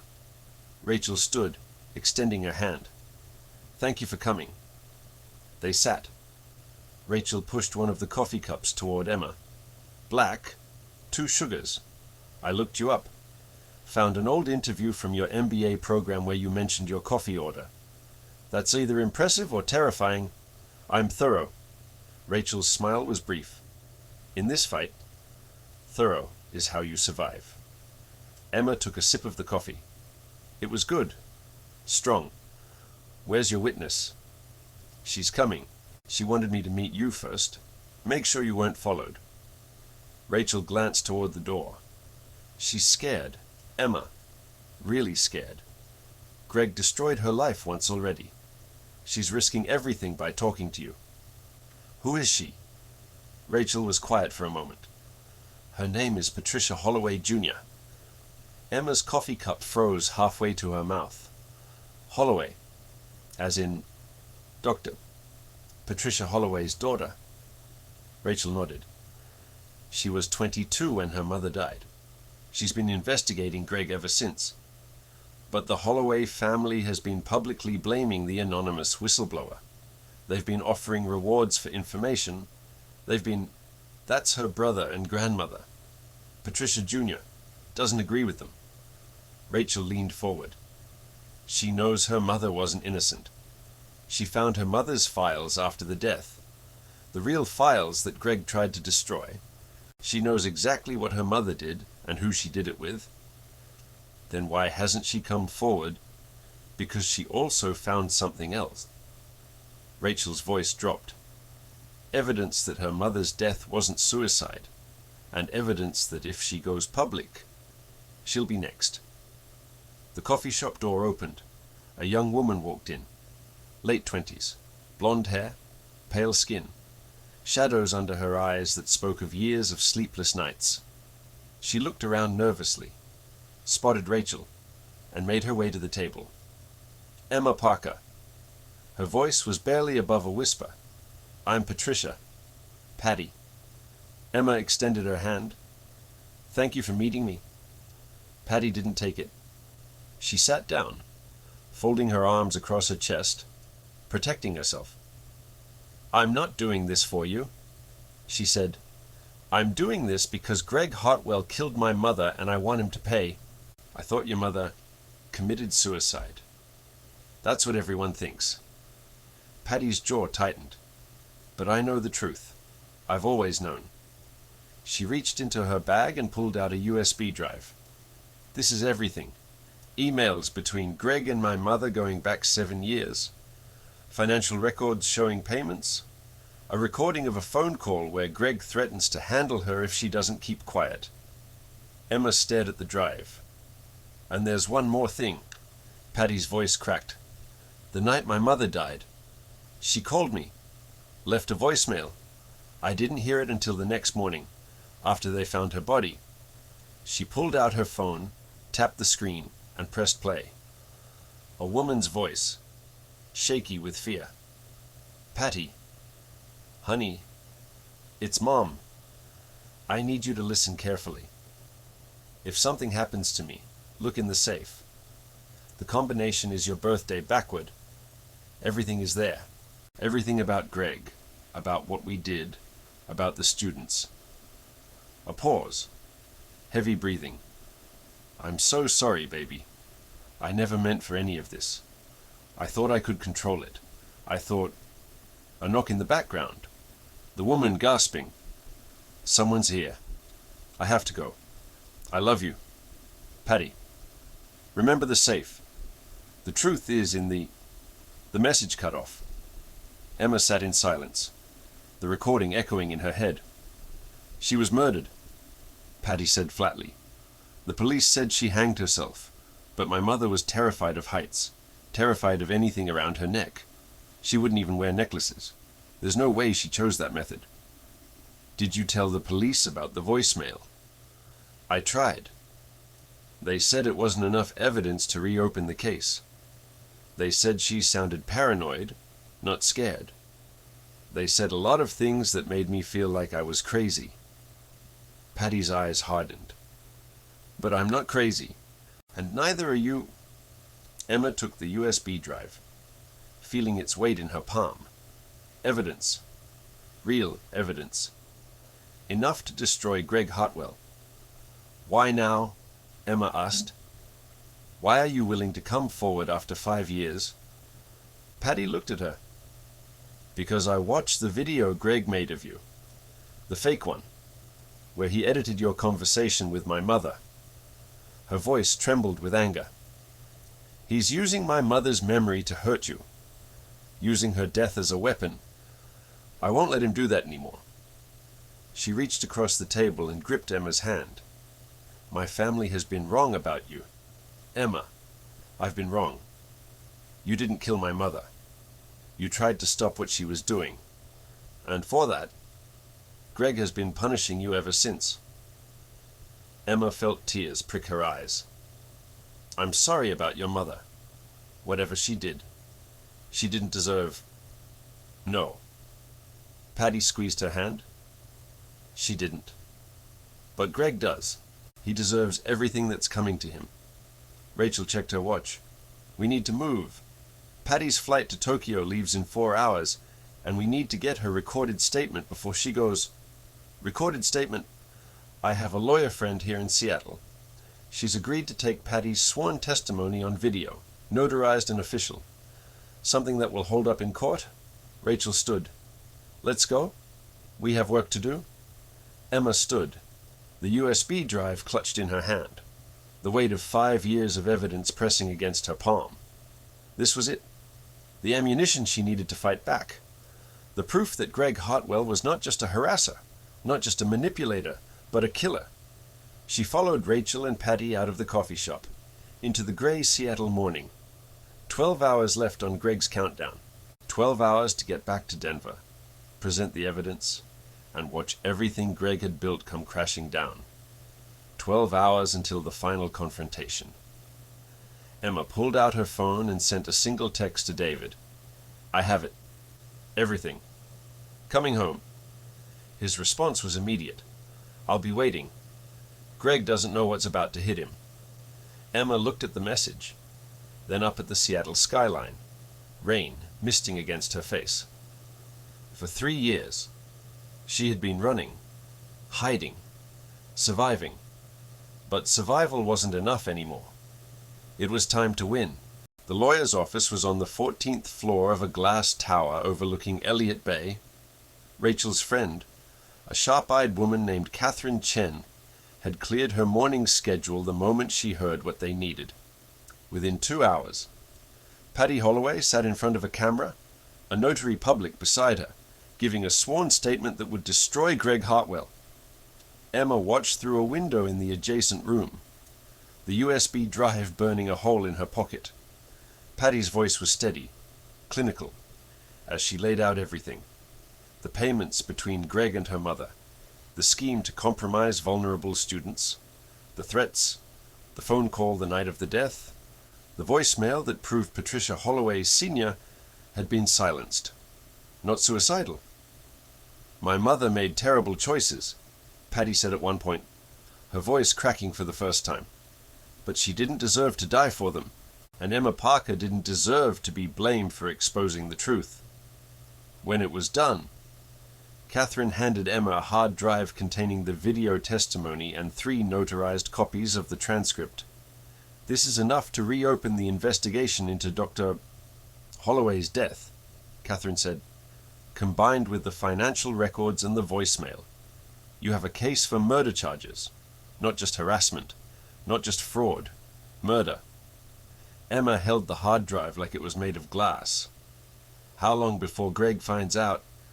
That depends on how fast you move. Catherine checked her watch. It's 11:30 a.m. Seattle time, 12:30 in Denver. If you catch the next flight, you can be back by 4 p.m. That gives you 8 hours before his deadline. I can't fly commercial. Emma shook her head. If Greg has people watching the airports, he'll know I'm coming. He'll have time to prepare. Rachel stepped forward. I have another option. She pulled out her phone and made a call. Emma heard fragments of the conversation. Charter. Private terminal. 3 hours. Rachel hung up. A friend of mine owns a small aviation company. He can have a plane ready at Boeing Field in 45 minutes. Private terminal. No passenger manifests. No way for Greg to track you. I can't afford a private plane. You don't have to. Rachel smiled grimly. I've been waiting 5 years for this moment. Consider it an investment in justice. Emma looked at Rachel, at Patty, at Catherine. 3 women she'd never met before today, all risking something to help her. Why? The question came out before she could stop it. Why are you all doing this? Rachel answered first. Because Greg tried to destroy me, and I got away. I owe a debt to everyone who didn't. Patty spoke next. Because my mother's death has haunted me for 5 years, and I need it to mean something. Catherine shrugged. Because I'm a lawyer who believes the law should actually work. Call me old-fashioned. Emma felt something shift in her chest, a warmth she hadn't felt in years. She wasn't alone. She had never really been alone. Let's go, she said. The drive to Boeing Field took 20 minutes. Rachel drove, weaving through Seattle traffic with the focused intensity of someone who had done this kind of thing before. "You were a prosecutor, weren't you?" Emma asked, watching Rachel navigate a yellow light. 8 years. White-collar crime division. Rachel's jaw tightened. "Until I tried to build a case against Greg and got shut down by people who owed him favors. That's when I realized the system was broken." "So you quit?" "I pivoted. Started a consulting firm that helps victims of corporate predators gather evidence. Unofficial. Off the books." She glanced at Emma. "I've been watching Greg for 5 years, waiting for someone brave enough to stand up to him. When I heard about you, I knew it was time." "How did you hear about me?" "David Morrison." Rachel smiled slightly. "He reached out to me 2 days ago. Asked if I had anything on Greg Hartwell. I told him I had everything. I just needed someone to deliver it." Emma stared at her. "David contacted you before the restaurant. Before any of this. He's been investigating Greg for months. The restaurant visit wasn't random. Emma, he was looking for a reason to fire Greg. He just didn't expect to find you." The revelation landed like a punch. David hadn't stumbled into her life by accident. He'd been hunting Greg all along, and Emma, with her history, her connection to Dr. Holloway, her willingness to fight, had become the key to everything. She wasn't sure how to feel about that. But right now, feelings didn't matter. Only action. The private terminal at Boeing Field was small and quiet, a world away from the chaos of commercial airports. A single-engine turboprop sat on the tarmac, its pilot already running through pre-flight checks. Rachel handed Emma a burner phone. "Use this to contact David when you land. Your regular phone might be compromised." Emma took the phone, then surprised herself by pulling Rachel into a hug. "Thank you. For everything?" "Don't thank me yet." Rachel squeezed back. "Thank me when Greg is in handcuffs." Emma boarded the plane at 12:45 p.m. The pilot, a weathered man in his 60s named Carl, handed her a headset. "Flight time to Denver is about 2.5 hours. We'll be landing at Centennial Airport, south of the city. Your ride should be waiting." Emma settled into the small leather seat, the hard drive in her bag, the USB drive in her pocket, and watched Seattle shrink beneath her as the plane climbed into the gray sky. 2.5 hours. 2.5 hours until she was back in Denver with evidence that could end Greg Hartwell. She should have felt triumphant, hopeful, victorious. Instead, she felt the cold creep of dread. It had been too easy. Greg had known she was going to Seattle. He'd texted her about it. He could have stopped her at any point, intercepted her, sent Linda or someone else to interfere. But he hadn't. Why, her burner phone buzzed. A text from an unknown number. "Enjoying the flight. Emma, beautiful view from up there. I imagine. Almost makes you forget that you're walking into a trap." Emma's blood turned to ice. She typed back, "What are you talking about?" The response came immediately. "Did you really think I'd let you fly to Seattle, gather evidence, and fly back without a plan? Did you really think I was that stupid?" Another message. "Check the news. Channel 9. Denver. Live streaming now." Emma's hands shook as she pulled up the browser on the burner phone. The connection was slow, spotty at 15,000 feet, but eventually the live stream loaded. A reporter stood in front of the Cherry Creek house, Emma's borrowed house. Police cars lined the street. Yellow tape cordoned off the lawn. Officers moved in and out of the front door with the purposeful urgency of a crime scene. The reporter's voice crackled through the tiny speaker, responding to an anonymous tip about possible child endangerment. A 5-year-old girl was found inside the home, allegedly left alone without adult supervision. Child Protective Services has taken the child into emergency custody. Emma couldn't breathe. Lily. They had taken Lily. Her fingers flew across the screen, trying to find David's number, Margaret's number, anyone who could tell her what was happening. The burner phone buzzed again. Greg. Margaret Chen was arrested 30 minutes ago, accused of being an accessory to child abandonment. She's currently in police custody, unable to help anyone. Another message. David Morrison is at the hospital. Apparently his cancer decided today was a good day to remind him he's dying. He collapsed during a meeting. They're saying it might be the end. Emma's vision blurred. The plane's engine roared in her ears, but all she could hear was the pounding of her own heart. Lily was gone. David was dying. Margaret was arrested, and she was trapped in a metal tube 15,000 feet above the ground, hours away from anyone who could help. Her phone buzzed one final time. Greg, here's how this is going to work. Emma, when you land in Denver, you're going to give me everything. The USB drive, the hard drive, Patty's testimony, all of it. In exchange, I'll make sure Lily is returned to you safely and the child endangerment charges are dropped. Refuse, and your daughter goes into the foster system. Forever. You have 2 hours to decide. Clock's ticking. Emma stared at the message, her whole body trembling. Everything she'd worked for. Everything she'd risked. Everything Rachel and Patty and Catherine had given her.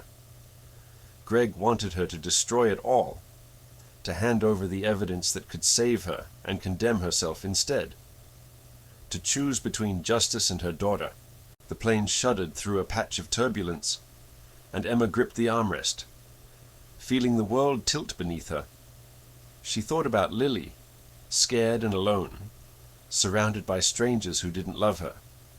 She thought about Michael, who had believed in her, who had called her unstoppable.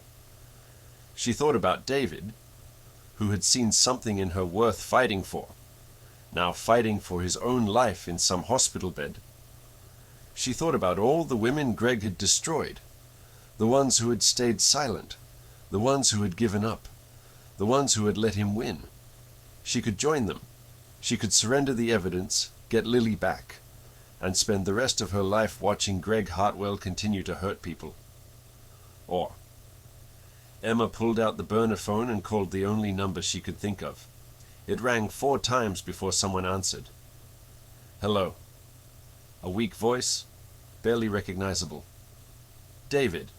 Emma. A cough. Wet and painful. I heard about Lily. I'm so sorry. I tried to... David, listen to me. Emma's voice was steady now, cold and clear. I have the evidence. Everything we need. But Greg wants me to destroy it in exchange for Lily. Silence on the other end. Then, what are you going to do? Emma looked out the window at the clouds streaming past, at the vast empty sky stretching toward the horizon. I'm going to do what he doesn't expect. Her hand tightened on the phone. I'm going to find a third option. Emma, there is no third option. He has Lily. He has all the leverage. He thinks he does. Emma's mind was racing, pieces clicking into place. But he made a mistake. He told me Margaret was arrested. He told me you were in the hospital. He wanted me to feel alone. You are alone. I can't help you from here. No. Emma shook her head, even though David couldn't see it. I'm not alone. I have Rachel's network. I have Catherine's law firm. I have Patty's testimony already recorded and stored in 3 different locations. And I have something Greg doesn't know about. What? Emma pulled out her regular phone, the one she'd turned off yesterday. She powered it on, watching as the screen lit up with dozens of missed calls and messages. One of them was from a number she didn't recognize, with a Seattle area code. The text read, Emma, it's Patty. I made copies of everything before I gave you the drive. If something goes wrong, I'll release it all myself. You're not alone in this. Not anymore. Emma felt tears stream down her face. David, I need you to do one thing for me. One last thing. Anything. Call your lawyers. All of them. Tell them to be ready." "Ready for what?" Emma looked at the clock on the plane's dashboard. 1 hour until landing. 3 hours until Greg's deadline. "Ready for war." She hung up and pulled up Greg's number. Her thumbs hovered over the keyboard. Then she typed, "I'll meet you.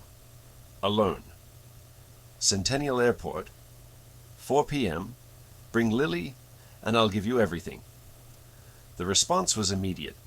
"Smart choice, Emma. See you soon." Emma set down the phone and stared out the window. She had no idea if her plan would work. No idea if she would survive the next 3 hours. No idea if she would ever see her daughter again. But she knew one thing: she was done running. The plane began its descent toward Denver. Toward Greg. Toward the fight of her life. Centennial Airport sat on the southern edge of Denver, a sprawl of private hangars and small runways catering to corporate jets and weekend pilots. Emma's plane touched down at 3:47 p.m., 13 minutes before Greg's deadline. She walked across the tarmac alone, the hard drive in her bag, the USB drive in her pocket, the weight of everything she'd gathered pressing against her chest.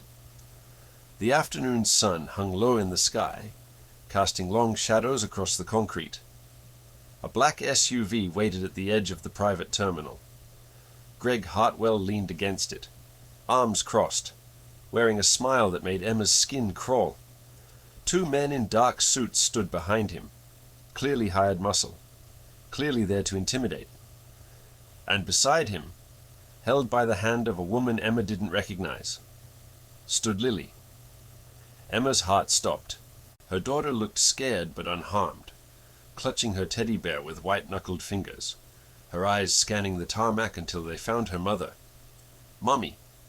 Lily tried to run, but the woman held her back. Ah.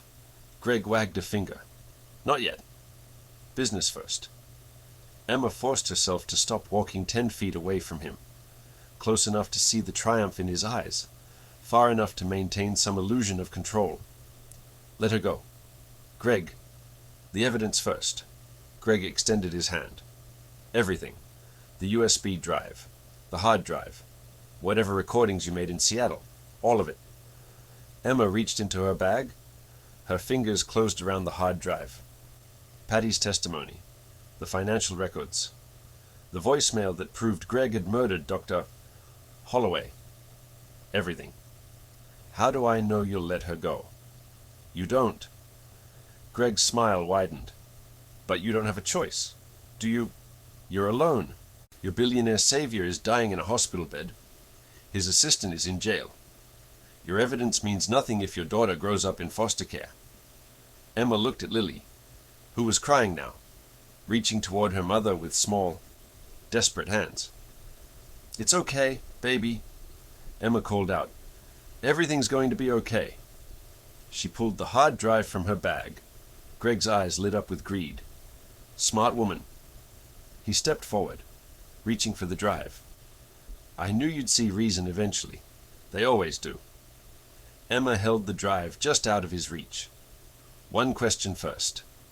Greg's smile flickered with annoyance. "What?" "How did you know I went to Seattle?" "I have people everywhere. Emma, airports, airlines, rideshare companies. You can't sneeze in this city without me knowing about it. And the anonymous tip about Lily, the one that got Margaret arrested, guilty." Greg spread his hands in mock confession. Amazing how quickly Child Protective Services responds when you mention a child left alone by a mother with a history of financial instability. "And Dr. Holloway, her death." Greg's smile hardened. "Careful, Emma. You're pushing your luck. I just want to understand." Emma kept her voice steady. "I want to understand how you've gotten away with everything for 15 years. How you've destroyed so many lives without consequence." "Because I'm smarter than everyone else." Greg's voice dripped with contempt. "Because people like you are too weak to fight back. Because the system protects people like me and crushes people like you." He stepped closer, his face inches from hers. You want the truth? Patricia Holloway was a tool, a useful idiot I manipulated for years. When she became a liability, I removed her. Just like I'll remove you if you ever try to come after me again. You're admitting you killed her. I'm admitting nothing. Greg's eyes narrowed. I'm explaining the natural order of things. The strong survive. The weak get crushed. That's how the world works. He snatched the hard drive from Emma's hand. Now give me the USB drive. The one Patty Holloway gave you. Emma reached into her pocket. Her fingers touched the small plastic rectangle. And then she smiled. Greg's expression flickered. What's so funny? You made a mistake. Greg, I don't make mistakes. You do. You made one 15 years ago when you targeted me. You made another one 5 years ago when you killed Dr. Holloway. And you made one today. Emma pulled her hand from her pocket. Empty. Where's the drive? Greg's voice rose. Where is it?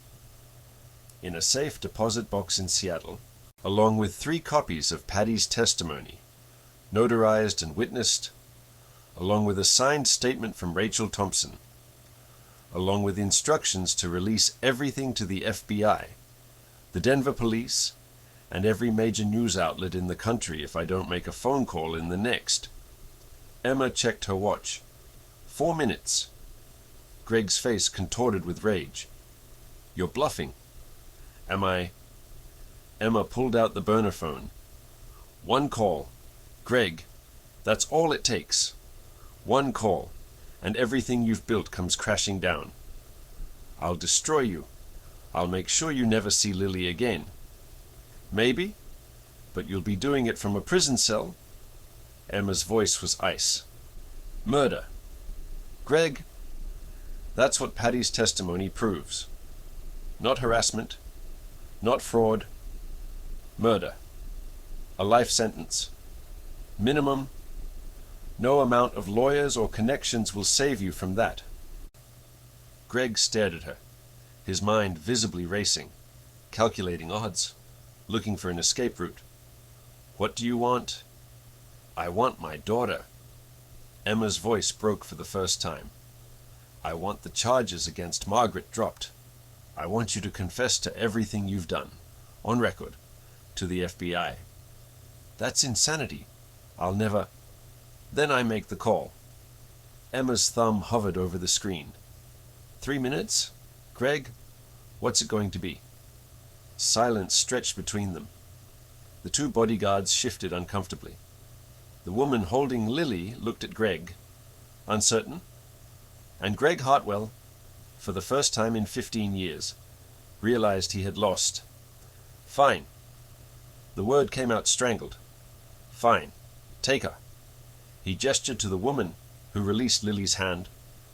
The little girl ran across the tarmac and threw herself into Emma's arms. Mummy, I was so scared. I know. Baby, I know. Emma held her daughter tight, tears streaming down her face. It's over now. It's all over. But it wasn't over. Not yet. The confession. Greg. Emma looked up. Lily still clutched against her chest. Now, you'll destroy the evidence if I confess. I'll let the FBI decide what happens to you instead of the media. That's the best deal you're going to get. Greg's jaw worked. His hands clenched and unclenched at his sides. Then his shoulders slumped. I need a lawyer? You'll get one. But first, you're going to make a phone call. Emma pulled out her regular phone and dialed a number. Detective Morrison. This is Emma Parker. I'm at Centennial Airport with Greg Hartwell. He's ready to make a statement. She handed the phone to Greg. He stared at it like it was a snake. Take it, Emma said quietly. It's over. Greg, you lost. For a long moment, he didn't move. Then, slowly, he took the phone and raised it to his ear. Detective, this is Greg Hartwell. I'd like to turn myself in. The next 3 hours were a blur of police cars and FBI agents and lawyers speaking in urgent, hushed tones. Emma sat in a private room at the airport. Lily asleep in her lap, giving her statement to a detective who actually listened, who actually cared. She told them everything. The restaurant, the threats, the trip to Seattle, Patty's testimony, the voicemail that proved Dr. Holloway had been murdered.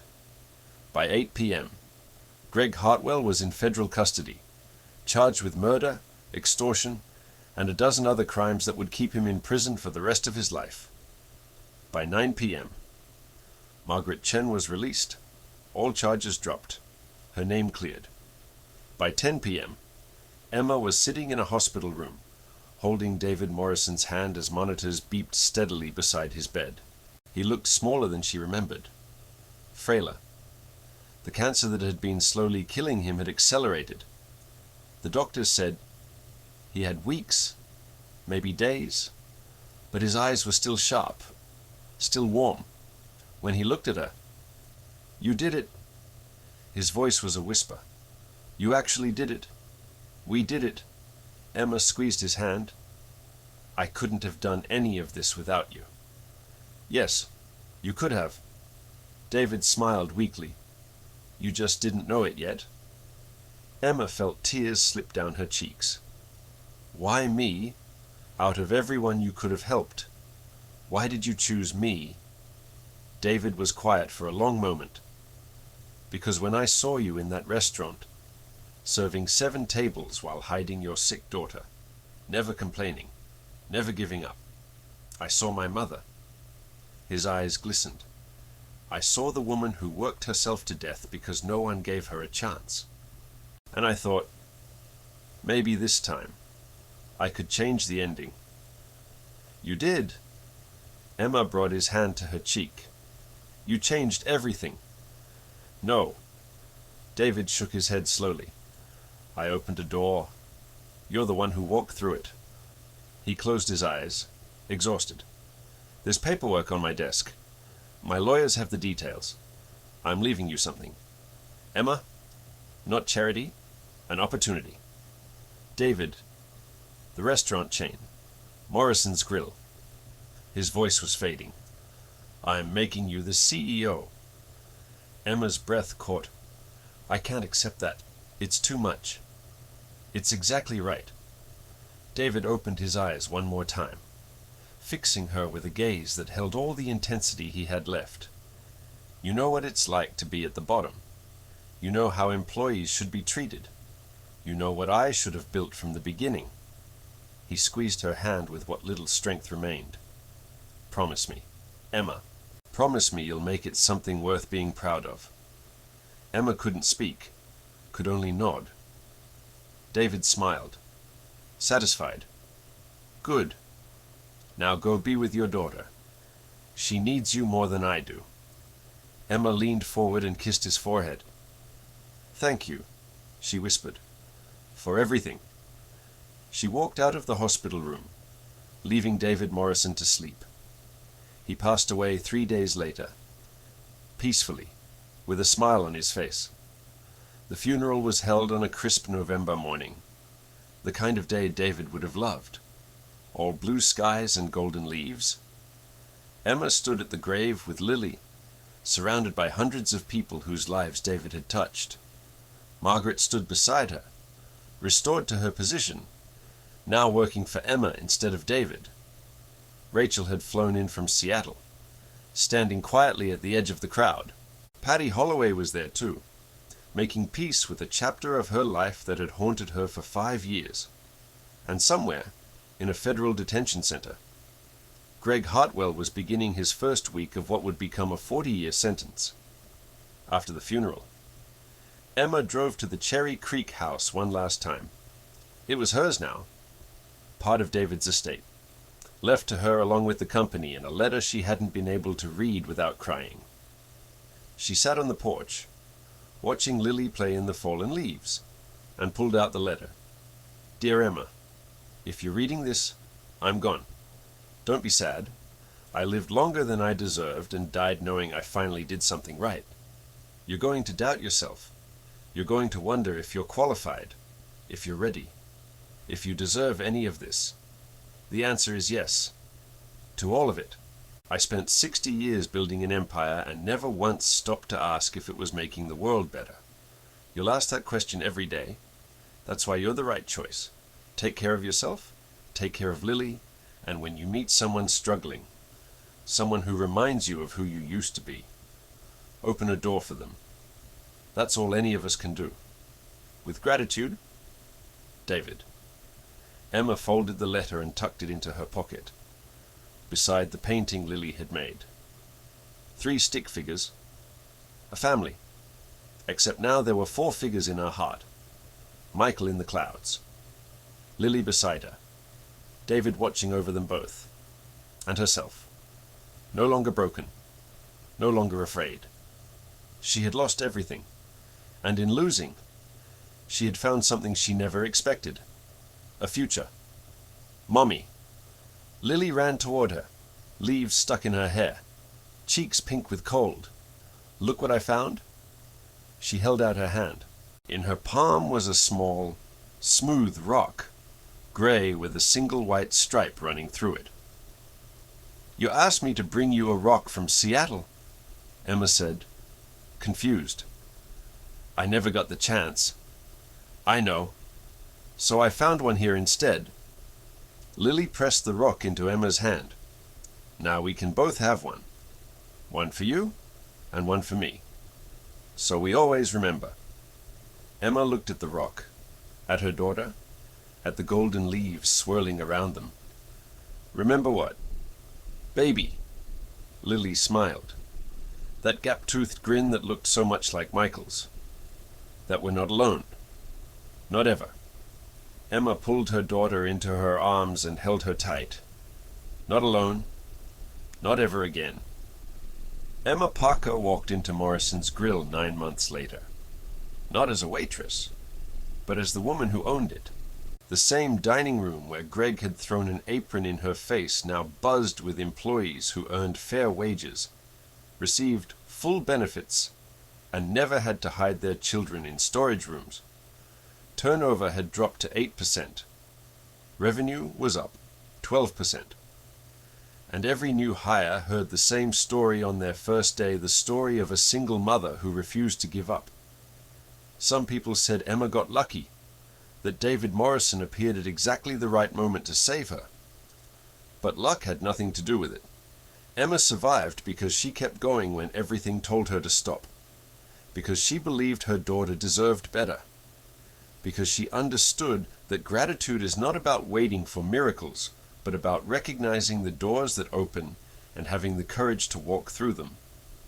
Family is not only blood, family is everyone who stands beside you when the world turns against you. David Morrison taught her that. Lily reminded her every single day. Now I want to hear from you. Have you ever been publicly humiliated at work the way Emma was in that restaurant? Have you ever been treated unfairly by someone who had power over you, while everyone else just watched in silence? Share your story in the comments. You are not alone.